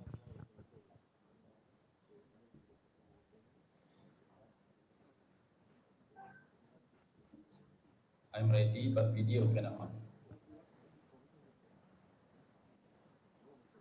Hello, doctor. Can you hear? Can you hear us here, doctor? Yeah, very clear. Oh, very clear. Yeah. Video cannot start. Oh, video cannot start. So we can wait for you, doctor, if you would like to. Maybe another 1 or 2 minutes for you to set up the camera. Is okay, doctor? Okay. All right. Thank you, doctor.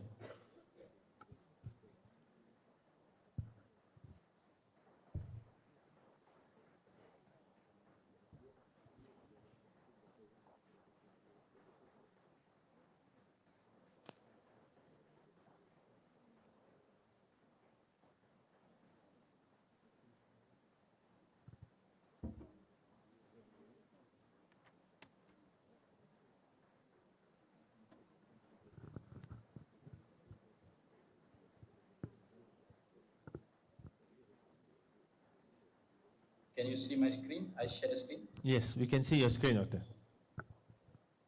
Good.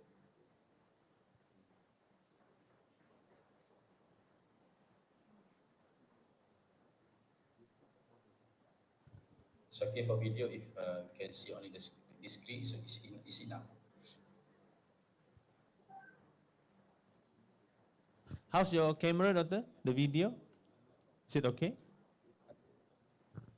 I try. Thank you, doctor. Sorry. Still I cannot start the video. I'm not sure why. I think normally I can use Zoom video. So our IT, can you kindly help our speakers, maybe? Because he cannot use his camera. Maybe you can advise him to change the source of the camera, maybe? Thank you.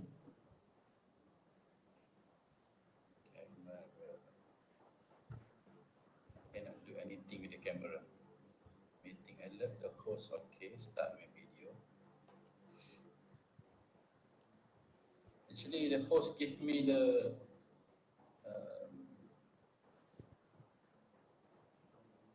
start the camera, but still it's not on. It's okay. Can we just share the slide without my screen? All right, sure, doctor. No problem at all. I think we can start without the camera, yeah? I mean that without.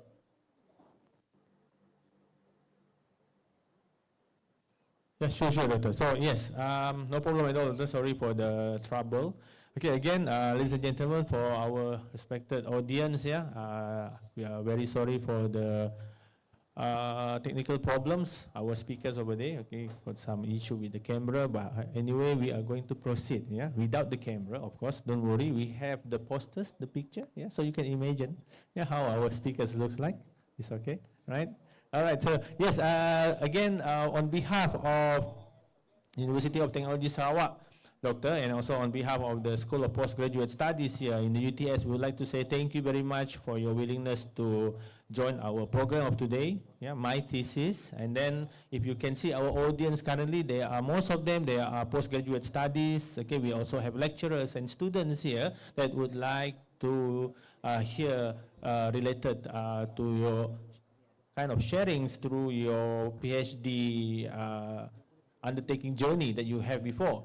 So, but before that, Doctor, allow me to read some of your biography, if you are okay with that, Doctor. Allow us to introduce you first, to our audience here in the Academic Resource Center of UTS, and also we live streaming from both of our platforms, Facebook and also YouTube of UTS. Right now. We have here with us Professor Madya Technologist, Dr. 𝗵𝗵𝗿𝗶𝗴𝗏. Yes, he is an academician actually at the Faculty of Mechanical Engineering and previously Director for German Academic and Career Center and in University Malaysia, Pahang Sultan Abdullah UMPSA. So Professor Madya Dr. 𝗵𝗵𝗿𝗶𝗴𝗏 graduated from University Putra Malaysia in 1995, and then he worked at Sony TV for about 12 years with his last position as production, research and development and control manager, meaning that he has a very extensive kind of experience in industry, ladies and gentlemen. Besides production and design, his responsibilities also include division budget, business strategy, and mid-range plan. So he also holds master black belt. Okay, so don't play with him, a black belt for Six Sigma and lead auditors for the ISO 9000, ISO 14000, OSHA 18,000, Integrated Management System, QESH, and also Sony Supplier Green Partnerships. So he has known as having vast interest in automotive engineering and heat transfer research area. He also actively involved in Petronas, ladies and gentlemen, and other oil and gas consultation services. He, until today, has published more than 350 papers in international scholarly journals and conference, and holds even few patents. So he's actually not a stranger for us. Okay, he came here several times, sharing his knowledge about how to convert our thesis into books. And then because of this several sessions, many of our lecturers and also staff able to convert their thesis into books, which you also going to have opportunity in the future. So he is a founder and editor-in-chief for International Journal of Automotive and Mechanical Engineering for 2008 until 2018, editor-in-chief for Journal of Mechanical Engineering and Sciences for 2014 until 2018, editorial board members and technical reviewers for many reputed international journals and a conference committee. He also a facilitator, expert panel, subject matter experts, and moderator for OUM Six Sigma and Science and Technology Research Methodology since 2014 until today. He also recently appointed as advisor for Malaysian Citation Center, MCC, Ministry of Higher Education, Malaysia. So, just like our first speaker just now, our second speaker also actually a very special individual. Okay? And then definitely one of the speakers that really suitable and relevant for our session for today. So, without any further delay, please, we would like to invite Professor Madya Technologist, Dr. 𝗵𝗵𝗿𝗶𝗴𝗏. Please, Doctor. Thank you, Dr. Ahmad, for the very long introduction. Okay, yang bahagia Prof. 𝗏𝗏𝗍𝒐, Prof. TSIR Dr. Shahrin Osman, and Dean of SPS, Associate Professor Dr. 𝗏𝗵𝗿𝗶𝗏𝗏, and internal speaker, if still there, Associate Professor Dr. Ramli Rashidi, and all the participants today. Okay, I will share some of my experience plus some theory also in the way, in brief, regarding the thesis itself, and from top to bottom. And you can stop me anytime if you want to ask a question. Also at the end also can, in the middle also can. If there is, it's okay. Okay. Firstly, very brief on UMP. Started at 2002. We we have 8 faculty, 3 center, and 3 institute, including IPS also lah. Okay, mainly in engineering and technology. Okay, and my faculty itself is mechanical and automotive, consists of about 1,700 on engineering, technology, and technology program, including diploma and master PhD. This is very brief. Okay, myself, I'm quite weird in the field of study. I start with agriculture engineering 1995, and I do my master part-time on manufacturing engineering 2005, and I further PhD to Australia, Queensland, USQ Australia, and I complete 2015. And this is pure mechanical. I do combustion in using methane and biogas. This is combustion, pure mechanical. Okay. My experience just now is mentioned 12 years in Sony, then also many other management posts before, like Director German, Dean of Student Affairs, Director for UMP Press, and also some other. This is my short brief experience. Before I start, I want to highlight this. I will always highlight to students. To get more, we have to practice by doing and teaching others. This too is very, very high, certified at 90%. Like we get or we gain or we retain our knowledge. But if we just listen and do reading, it's not much, 5% only. Okay, the philosophy is very simple. The best way to learn is actually to practice and repetition. Okay, in my case, last time during my study, I have a very long equation, very long, very tough equation on particle movement, random movement, random motion. I have to repeatedly write it and also study it in detail and how to understand in detail all the long equation. Even I do my equation derivation is actually up to d7, d8 over dy dx, and is it one equation I derive is about 10 pages. That's very hard on that. Then what I do is actually practice by repetition and also see step by step all those that become I master on those equations. Okay, that's a philosophy. Is actually practice and repetition. That's simple. Okay, everything we do, we have to remember that we have to have smart, measurable, attainable, realistic, and time bound. If we want to do something, we have to say that I want to target to get ABC number by within 3 years. Specific, measurable, attainable, realistic. Smart target is must. Example, you want to do PhD. I want to get my PhD within 5 years, example, from now. That is a time bound. Okay, and also our project, we have to relate very much on this sustainable goal. Example, clean and affordable energy, no poverty. We have to relate on all our project or our research, all our project doing is actually we have to tie with one project, maybe 3 or 4 or 5 of this sustainable goal. Okay. This is also important before I start the others, plagiarism and citation, all that. Okay. If you are writing yourself, your similarity, you use normally we use turning in. Similarity will be 0 if we write ourselves. But if we take from other source, some source we reword everything, then sometimes we can get 5 to 10%. Okay. In case of my thesis, my own experience, my thesis, chapter 2, chapter 3, of course, we reword or we recheck or rewrite from other parts. I get from about 5 to 10% similarity. But chapter result and discussion that we write ourselves, we word by word, and we read and write again and again, and until perfect, the similarity is 0%. That's the similarity. It's not directly plagiarism, but similarity first. Okay, plagiarism is actually we did not cite the other people and become plagiarism. The spectrum is actually like this, very, very rough one.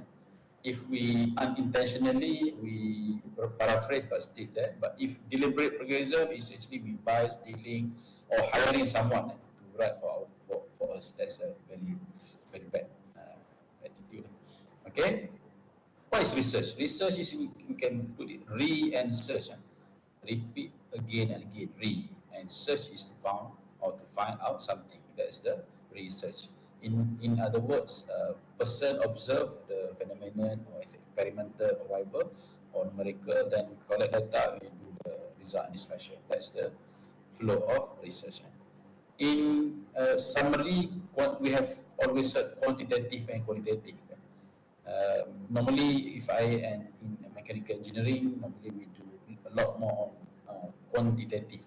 But some other field, arts or history or something, that sometimes people do qualitative research.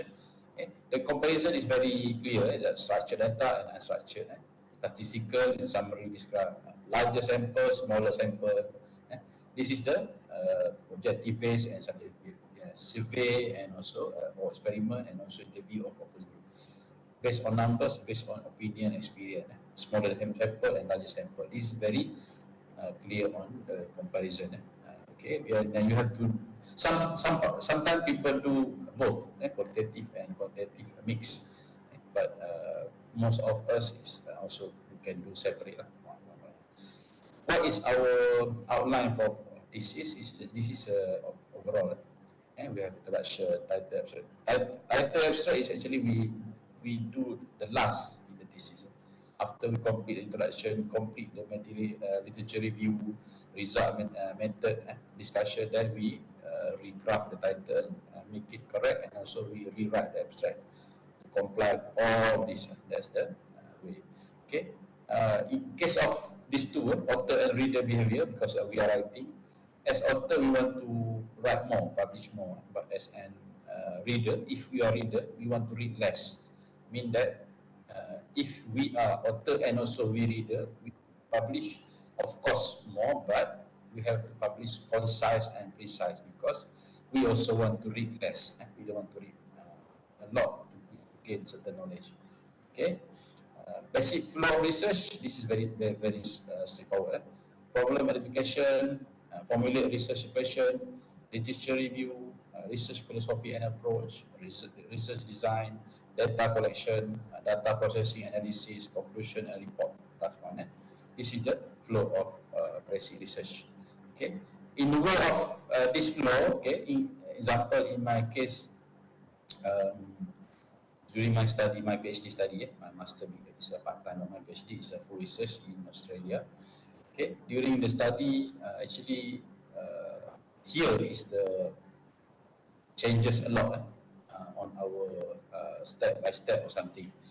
Okay. Example, when I start my study, my main supervisor said you can do fully numerical or simulation or modeling research. Okay, I'll do that in 6 months. Then suddenly my co-supervisor jumped in and he's the experimental person.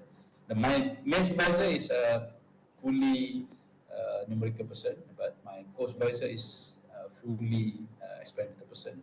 And he come in and he advised to make more or very good research thesis. You have to have element of experiment. And from there, I discussed with my supervisor and my co-supervisor everything. Then we decided that I have to do also both numerical and experiment itself. Okay. From beginning, I use example MATLAB, Fortran, very basic software for modeling. But once I jump into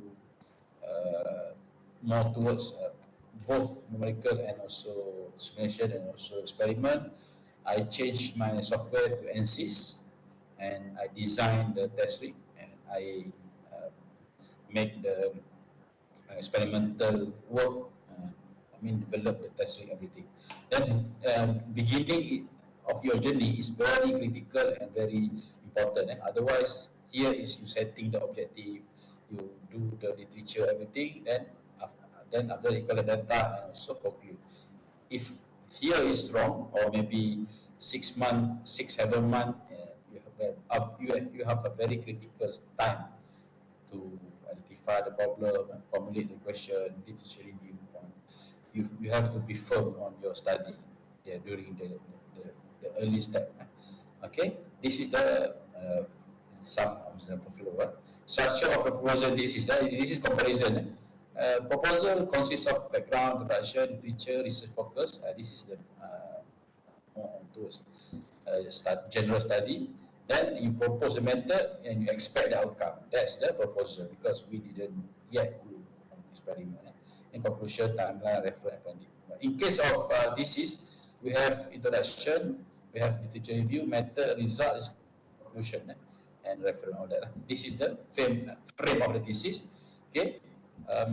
If I say 5 basic chapter, this is 1, 2, 3, 4, 5, introduction, literature, method, result, discussion, and conclusion. This is body of the chapter 5, and your contribution is only this. From all the chapter, this is your contribution. This is others. This is also normally we just follow others standard method, or we just do whatever standard. But of this one, normally if master PhD, this is very important. As examiner, if you open the thesis, some people will see how much or how many pages of this. First impression, example, only 20 pages, then become examiner become curious. What is the 20 pages? Is it very good or what? But normally this one is actually 40, 50, 60 pages. This is your contribution to the knowledge. You discuss many things, many results. You presented findings and discuss with others. All this here. This is basic 5, but if in case of another one, parallel one, my thesis is like this, because I do numerical and experiment. I have introduction, teacher, and chapter 3 numerical, chapter 4 method on experiment, method, and chapter 5 and 6 is result, experiment and result numerical. I have several chapters. Some normal one is actually only chapter 5 chapter. But in case of my thesis, I have 7 chapters because I have 2 method and 2. We can separate or we can combine. But if combine, sometimes the chapter become too long or become not really structured. But if we separate them, it's become more clear. Okay, this is body of chapter. Your contribution, if this case, is actually 2 chapters. This is result and discussion for experiment and numerical. These 2 is your contribution. Others is you just take from others and you just writing, not your contribution. These 2 chapters is very important and very critical. Okay, what is this? Is actually original and useful contribution to knowledge. Original and useful when you study new things. Okay, contain material worth for publication. Novelty must be there. Small or big, it depends, but novelty must be there. Okay, and also it's not technically work, but you want to communicate to the world that what is good for this and that you're studying. This is writing solid, pure, logical, present argument, and also accurate, concise. This is how the thesis writing is. Main structure, just now I mentioned this is the structure, introduction, body of chapter, and summary.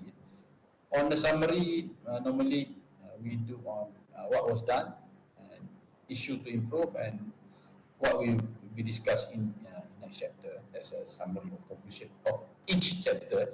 Most of the students forget this, especially chapter 2. They forget to summarize the literature review with including the so-called gap of study, something like that. What is your finding during you doing the literature review? Okay, good thesis actually you have to have content with the original and also timely. Timely means new, recent. Recent means 5 years. If now 2024, you can say 20, 21, 22, 23, 24. That's recent. Your reference actually 80% must be recent, 5 years. Other than 20% you can take some history or something like that.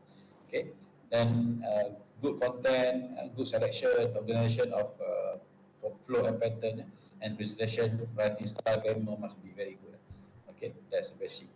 Okay. 4 principles of writing: clarity, reality, relevance, and honesty. You have to have this 4 before you embark on the writing.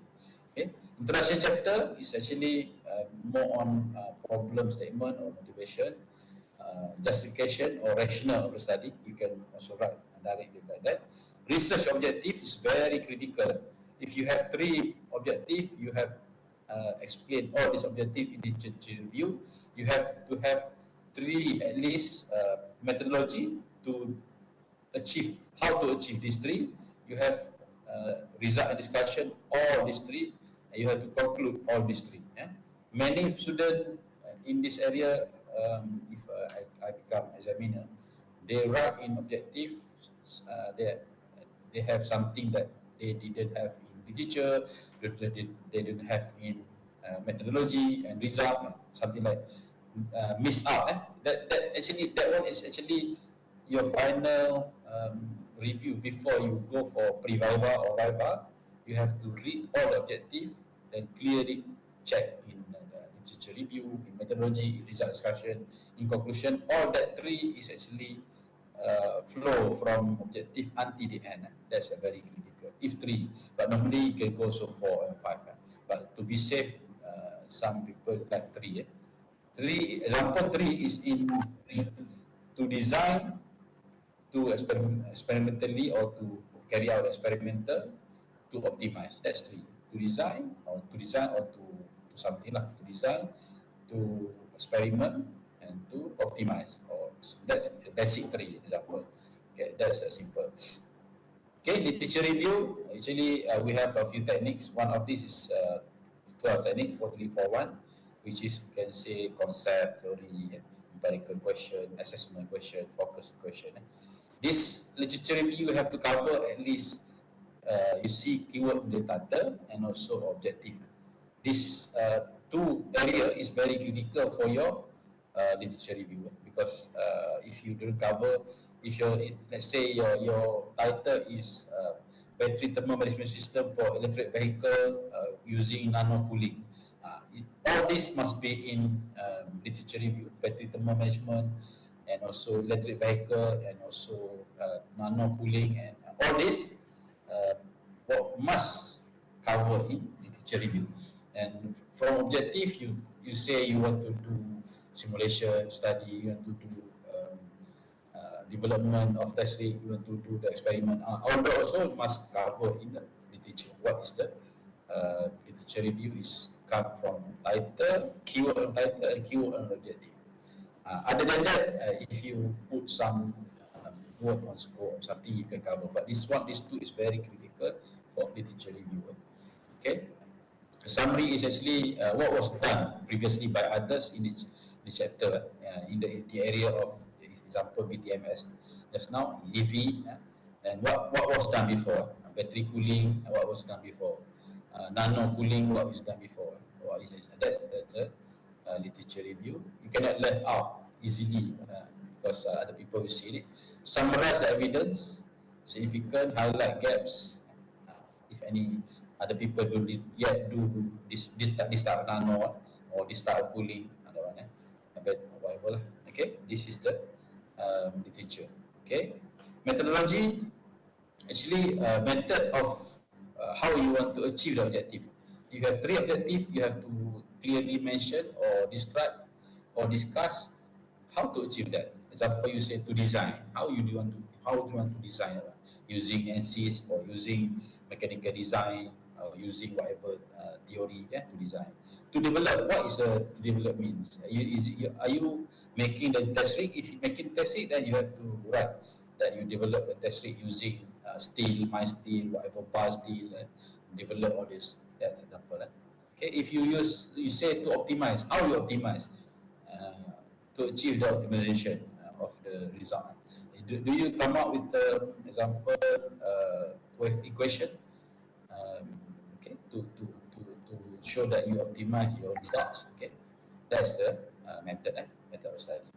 Okay, flowchart for method is actually must be past tense because already passed. You have to have also flowchart. A few flowcharts okay. One flowchart in the beginning also okay. Some people like to have big flowchart. Some people have like to have small flowchart for each step. It's okay. Okay. Diagram, apparatus, and also table of experimental condition, DOE, design of experiment. Okay, and avoid putting the small things. Example, you measure this by using this equipment, but the equipment is very simple. Then, if you want to put it, you just put it in the appendix. Avoid to use to make it very small experimental pictures. You have to put there something that something good, something big. Okay, that's the method or material. Okay, this is my example. I use NCIS to design this, the 3D geometry of my burner, open burner. And after this designing and testing everything takes a few months to finalize this by many testing and also simulation. Okay, I use a lot of PCs, including the central PC. Okay, for this one. Then this is the numerical NCIS, and this is the things that I developed for the chamber with real sensors and also gas flow rate, gas coming and gas flow rate. And I developed this from scratch. Previously here is nothing. This is new building. Okay, and data logger is come out from this one to this one. This is data logger. Some of them use power supply. Some of them go to the module and go to the computer, something like that. The below part is like this: supply of gas and also mixing. This one I designed and I developed myself during my PhD study. Example only. Sample flowchart. This is many students, or I can say 7 out of 10 students always making mistake or error on this. Some of them putting literature review on the top. Actually, this is sample of flow. You must have at least 2 or 3 diamond to have yes or no. And diamond itself, yes or no, you have to have some condition. Example, with the density, kinematic, relative value, CT number, example. Then what is the specification that we want to have yes or no? Density more than 839, example, is yes. Lower than that, come back here. Okay? CT number more than 48. If less than 48, no, then come back to here and re-prepare again the sample. One sample to have this one, example, blending flow from top to bottom. Must have this one, and what is the condition for your yes and no. This is the sample of flowchart. Okay. Result discussion on, we have to interpret the result and compare similar studies and others, and discuss cite others also, and explain all the observation as much as possible, and also focus also on the mechanism. This is the result discussion. Discussion at glance, answer research question, and also summary the finding, expected finding or unexpected finding, or maybe that's novelty. Your result is different from others. Maybe your novelty, maybe your error. Don't forget also the experimental error or numerical error. That is also very important. Examiner asks, you must have answer how to minimize, how to reduce. This is the discussion. Example. This is example of my result. Okay, I do some flame study. In order to get this style of image and everything, I read a lot of papers, a lot of journals from other researchers. Then I design and I put myself. I want to have why this 0.67 second, 70 second, 87 second, every 10 second example, then every 20, 30, 40 until the 30 second. Okay. and this is the final stepper plane, example. Okay. In case of numerical, this is the testing chamber. Then center is 0. Then how is the temperature? This is temperature. This is location. A lot of things happen on this cutting A, B, B, C, C, D, D, and everything. And we have to have many things on examples level 23, 35, 47 liter per minute. All these numbers we have to study on how to set and how to decide and why we take it. And it's not that simply take and do it. Okay, example. Conclusion chapter. 3 things common in conclusion: summarize the findings, summarize the contribution, and future recommendation.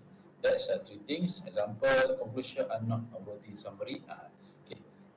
If I'm an examiner, one of the important things I read fully word by word is actually conclusion chapter.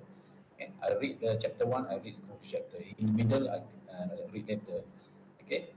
And most important in conclusion is actually you have to answer all the direct related to the research objective. If you have 3 objective, you have 3 conclusion. At least by paragraph, 3 main paragraph to answer objective number 1, objective number 2, objective 3. If you not conclude clearly, then your study or your project is not achieved. That should be done discussion before you present to the examiner. Before you submit the thesis, you have to realign. Example, you do 5 objectives, suddenly at the end you achieve only 4. Then you have to discuss how to do it. Can I remove this? Still, is this still the thesis still achieved by removing one of the objective? Enough? Depth of study, something like that. Okay, that's very critical. I have experienced a few times student objective is not tally with the conclusion. It's not tally with the result discussion, and we have to.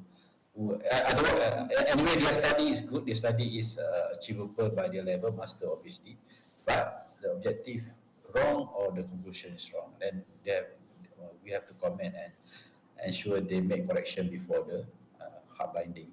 This is the conclusion section. And summary of conclusion, of course.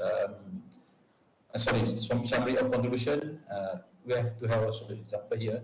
Contribution, your contribution of study. Okay, required carefully read because reader want to see what is you contribute.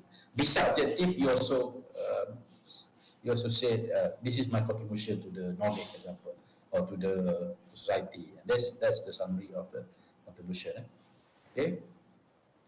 After finish all those, then you come back to your abstract.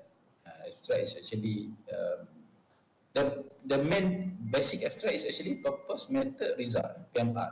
That's the basic. Paper, journal, or thesis. But paper, journal is yes, PMR. But thesis, normally the abstract is actually we summarize from beginning until the end of the thesis. In case of Malaysia, normally we do 1 page English and 1 page Malay. But in case of my thesis in Australia, my abstract is 3 pages. 3 pages, and I have 7 chapters, 1 paragraph for each chapter, and then that's total become 7 paragraph or 3 pages. That's the abstract for the thesis. Okay, reference style quickly. When do you need? No need to reference. Historical view or your own data or your own experience. That's you no need to cite. Other than this is other people's example. If we say when you include table photograph, yes, we have to cite. When we describe story from particular writer, yes. To give weight or credit to other equipment, yes. And when we giving emphasis to particular idea from others, yes. Okay. But when you summarize information drawn from variety of sources, but what happened in period of time and period of time and summary, this is historical. No need to cite. This is the way. No need or no need reference. Other than that, you have to have citation. Otherwise, it becomes plagiarism. You take other people's data as your own, something like that.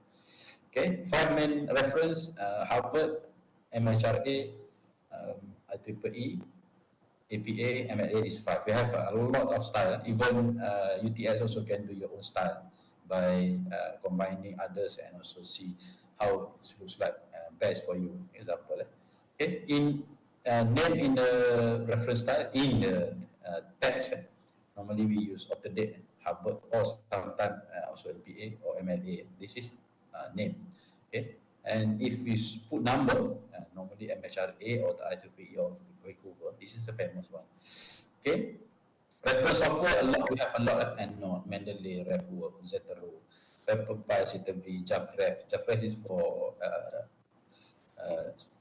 LaTeX, and so many more, many more. Okay, what we do is actually we have to read until we are able to write very easy. Okay, during my study, I write, I think, more than 20 journal and conference because we have a lot of time during the example, the simulation, the computer running, and I'm writing. I write conference, writing journal, example. Okay, and okay, that's all from my work. Okay, today, then. From my thesis itself, I want to flip through from very fast. If you want to see very fast, maybe in 3-5 minutes. Okay, my thesis is experimental and numerical study of biocombustion in open-furnace exhaust actuation using methane and biogas. You see, experimental numerical. Some people, if both, they didn't write this, but I want to write it because I want to show that my study is both. Some people, if one only or two only, they put it example. Okay, abstract. My abstract is 1 page, 2 page, 3 page until the end. About 7 paragraph. Okay. List of publication. My supervisor say don't put all in because you misjudge the examiner. Then I put just about 15 only. Yeah, journal and also conference. You have to write a lot in order for you to pass easily because the examiner will see this. And first thing, if you have a lot of journal, a lot of conference, that people, examiner will say you are having reviewed, your work are having reviewed by 10 journals and 10 conference. Then for them, it's very easy job already. Okay, content, very quick one. Chapter 1, we start with background. So I put here alternative for future for furnace combustion, and I also put rationale of study. This is how important is the study. Here is objective, scope of study, and organization. And the teacher review, of course, a lot of things that cover from keyword of title and keyword of objective. Objective self, I have. We must have objective. We must have general objective. Okay, please remember general objective 4 or 5 lines. Okay, what you want to achieve. Then specific objective 1, 2, 3, 4, 5. To design, to develop, to perform the experiment, to validate, and to optimize. My one is 5. Normally 3 is okay, 4 is okay. Okay, literature, of course, a lot of things there. Okay, and chapter 3, computational modeling method. Okay, some theory here. Okay, then short flowchart, and start with some data preliminary model, 4 EGR model, bigger model. I run many things, and also final model. This is final model. Okay, and then spark ignition, how to do it, in detail study. Okay, and also a flame, example. Then experimental methodology. Then I design. After the design, I develop this and all those data, piping, all that, gas, flow rate. Flow rate we test by manual, example. Okay, and all those. Chapter 5, experimental result and discussion. This is so many experimental result. Flame, so many conditional flame. And next chapter is actually on some other result, so many things. And chapter 6, numerical result discussion. More result, how I read the data. Okay, and then conclusion, introduction, experimental work, numerical work, and contribution of study, recommendation of future. Okay, then recommendation of future also you have to have some quantity. This is from your scope of study or limitation. Or your limitation, then you expand here, example. And reference 1, 2, 3, 4, 5, 6, 7, 8, 9, 10, 11, 12, about 15, 16 or pages. Then appendix, all the overflow from the thesis from inside, and you put here example chemical reaction. I derive here, and also some other properties. Okay, and thermocouple and instrumentation. This is not important there. Here is you put more your data analysis type. And pending or experiment testing, how I done. This is total experiment, total testing, and also data logger. Okay, this is more result, overflow. Okay, numerical result, more result, and detailed experiment safety, and also procedure, how to start the experiment, everything is detailed. When the F last is actually gas supply. Okay, that's all. This is my scientific or also specific or drawing for my testing example. Okay, that's all for my quick sharing. Thank you. Back to you.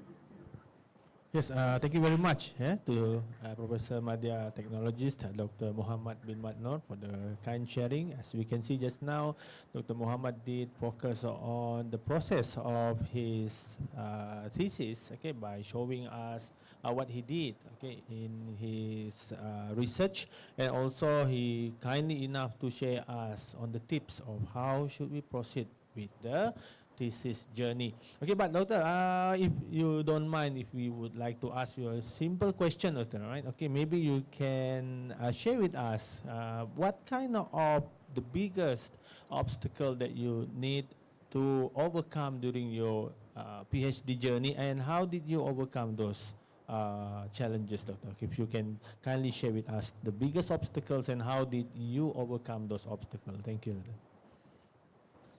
Actually, during my study, because I bring my family and I bring my 5 child to Australia, okay, I have very high cost of study there. My biggest challenge or biggest difficulties is actually I have to finish on time, or I have to finish within the time, something like that. Then from there, I work 7-11. 7-11 is not short, but I go to the lab 7 in the morning and I come back 11 at the night. And almost every day, except for certain weekend that we go for vacation sometime. But 7 days a week, I work 7-11 due to my worriness of not completed the study, because of I'm not alone. I'm not only one person there, and it costs a lot to stay more, and it costs a lot to extend something. My worry is actually how to finish on time, and I work. I can say very hard, very hard. That's why the result also I can publish more than 20, and also my thesis also examiner said very good at that time. That's the biggest. Other than that, of course.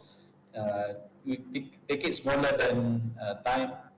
Actually, as I mentioned earlier, I start with numerical study only. Then after 6-7 months, then I changed to modeling plus experiment, and the changes make me very nervous on how to complete this within 3 years or 3.5 years.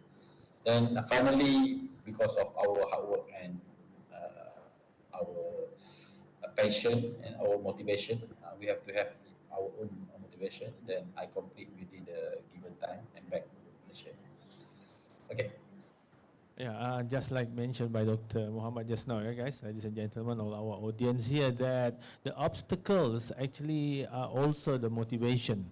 Yeah, so we don't see that the obstacle actually is really going to stop us from doing what we are doing, okay, but put it or just convert it into our motivation. So that's what currently I think that Dr. Muhammad tried to, describe to us just now.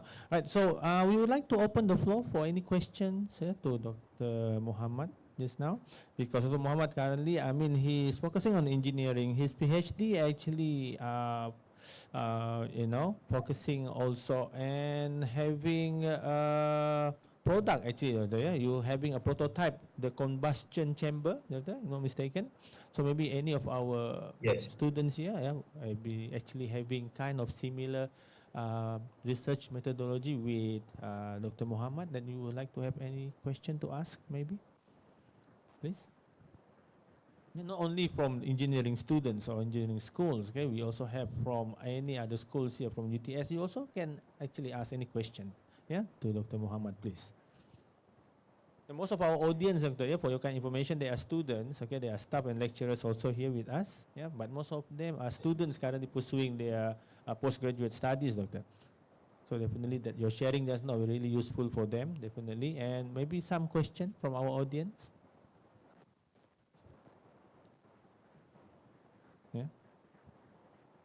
If no question, I have questions. Any question from you guys? Yeah?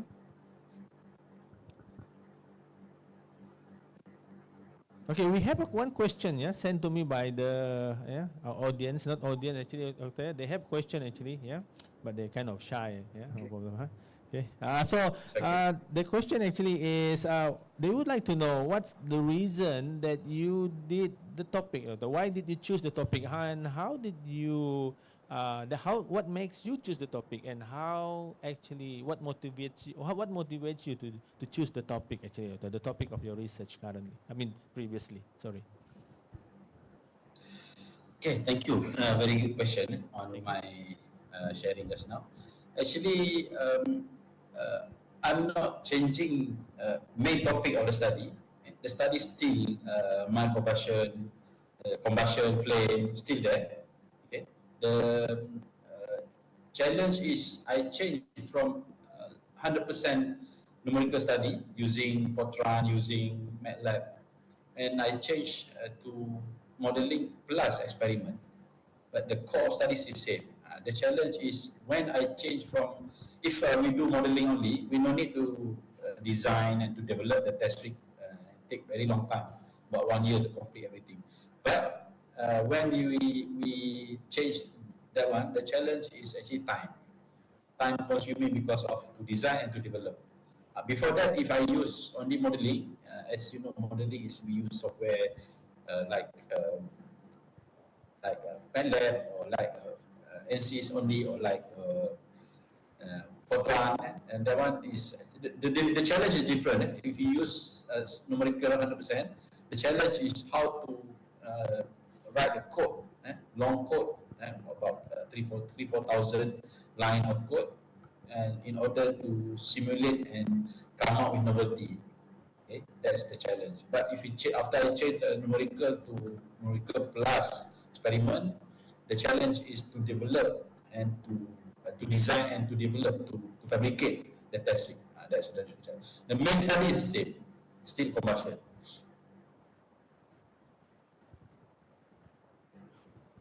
Okay. Yeah. Yes. Thank you very much, doctor. Okay. Do we have any more questions? I have several questions here on my WhatsApp. Yeah. Any question from the audience then? Anyone would question? Actually, going to have a personal or one-to-one session with Dr. Muhammad later. Yeah. Any question? So no question. Actually, there's a question actually here sent to me through my WhatsApp, from the students, from the audience that currently watching through platforms of YouTube and also Facebook of UTS. So the question is like this. Considering that the current trend, which normally students or all of us or academics or research trend that using AI or specifically called ChatGPT in order to help them finishing their research or their thesis. So we would like to know actually what is your opinion on this, doctor, please. Okay, this is very famous question. AI for writing, AI for writing. Okay, in my opinion, AI is very useful actually for our general knowledge or for our reading. Means that you can ask any question to AI, then AI will give some answer, structured answer, and very brief answer. Sometimes correct, sometimes it's not so correct. Okay, it depends on the level of question we ask. But anyway, AI itself actually is helping student or even lecturer on exploring something that sometimes we want to explore something new or something beyond our expert area or something beyond our current knowledge. But AI itself is not good for asking them and copy and paste to the writing. That's for me is AI means, what I mean is like example ChatGPT. We ask what is this and that, and the answer is structured answer or something. But if you use Quillboard to correct the sentence, you use Grammarly to change the language a little bit here and there, that one is okay. That one is okay because your own idea just re-engineering. But ChatGPT is actually you only ask a question, but you don't know the answer is correct or not. But you use that one and become quite bad. Currently, Turnitin also can so-called detect a certain percentage of AI expected from your writing. Then it's not direct. Student need to. For me, if I always advise, I teach in beginning of my courses. Okay, I always teach student you can use AI, but not for writing, but for your reading and for your general knowledge. Because some of what AI giving us is actually not kurang tepat, not accurate. Sometimes I can say some of them is quite wrong also. But you can use it for general reading. Okay. Yes, thank you very much, Dr. For the kind answer. So as we heard what the answer from Dr. Muhammad just now, definitely that means the ChatGPT actually, yes, it's a useful tools, okay, but for us to overuse it may be going to affect us, that's one thing. But you have to remember, guys, that the journey towards your PhD is not only for you to improve your status, okay, but at the same time also for you to gain knowledge. Yeah, so that's actually, I think, one of the most important parts of us doing the journey together. All right, so do we have any question actually yet? Yeah, you can send to me the WhatsApp here. Okay, yeah, we over the bit the time limit actually. So if there is no question from our audience, again, on behalf of the organizer, yeah, we would like to say thank you very much for your kindness, for your willingness to join us today. Definitely your insights, okay, and your story about your journey towards focusing and towards completing your PhD is actually going to be a very good insight and experience for all of us, right? So I think that's all for today. Okay, thank you very much, and we hope that the post of graduate studies going to sign or going to organize again this kind or the same or similar event, okay, in the future. Thank you very much, and see you again. Thank you. Thank you very much, Prof. Zainal, and also Dr. Ahmad. Thank you already for listening. And if you want to ask me anything, my number is here anytime. Okay? WhatsApp is actually good because we can ask and the people can answer anytime they're convenient. Okay, thank you, and see you again. Thank you. Thank you very much, Doctor. Thank you, everyone, and good luck. Thank you. Thank you. Okay, we are fortunate to have Associate Prof. T.S. Dr. Ramli bin Rashidi and Associate Professor T.S. Dr. 𝐬𝐵𝐵𝐴𝐴 with us today. I'd like to extend our heartfelt thanks to for their support. Thank you all for being here today, and let's make this a fantastic event. You are invited to join our lunch session at Oculus. Thank you. Postgraduate students stay for a while for taking the certificate.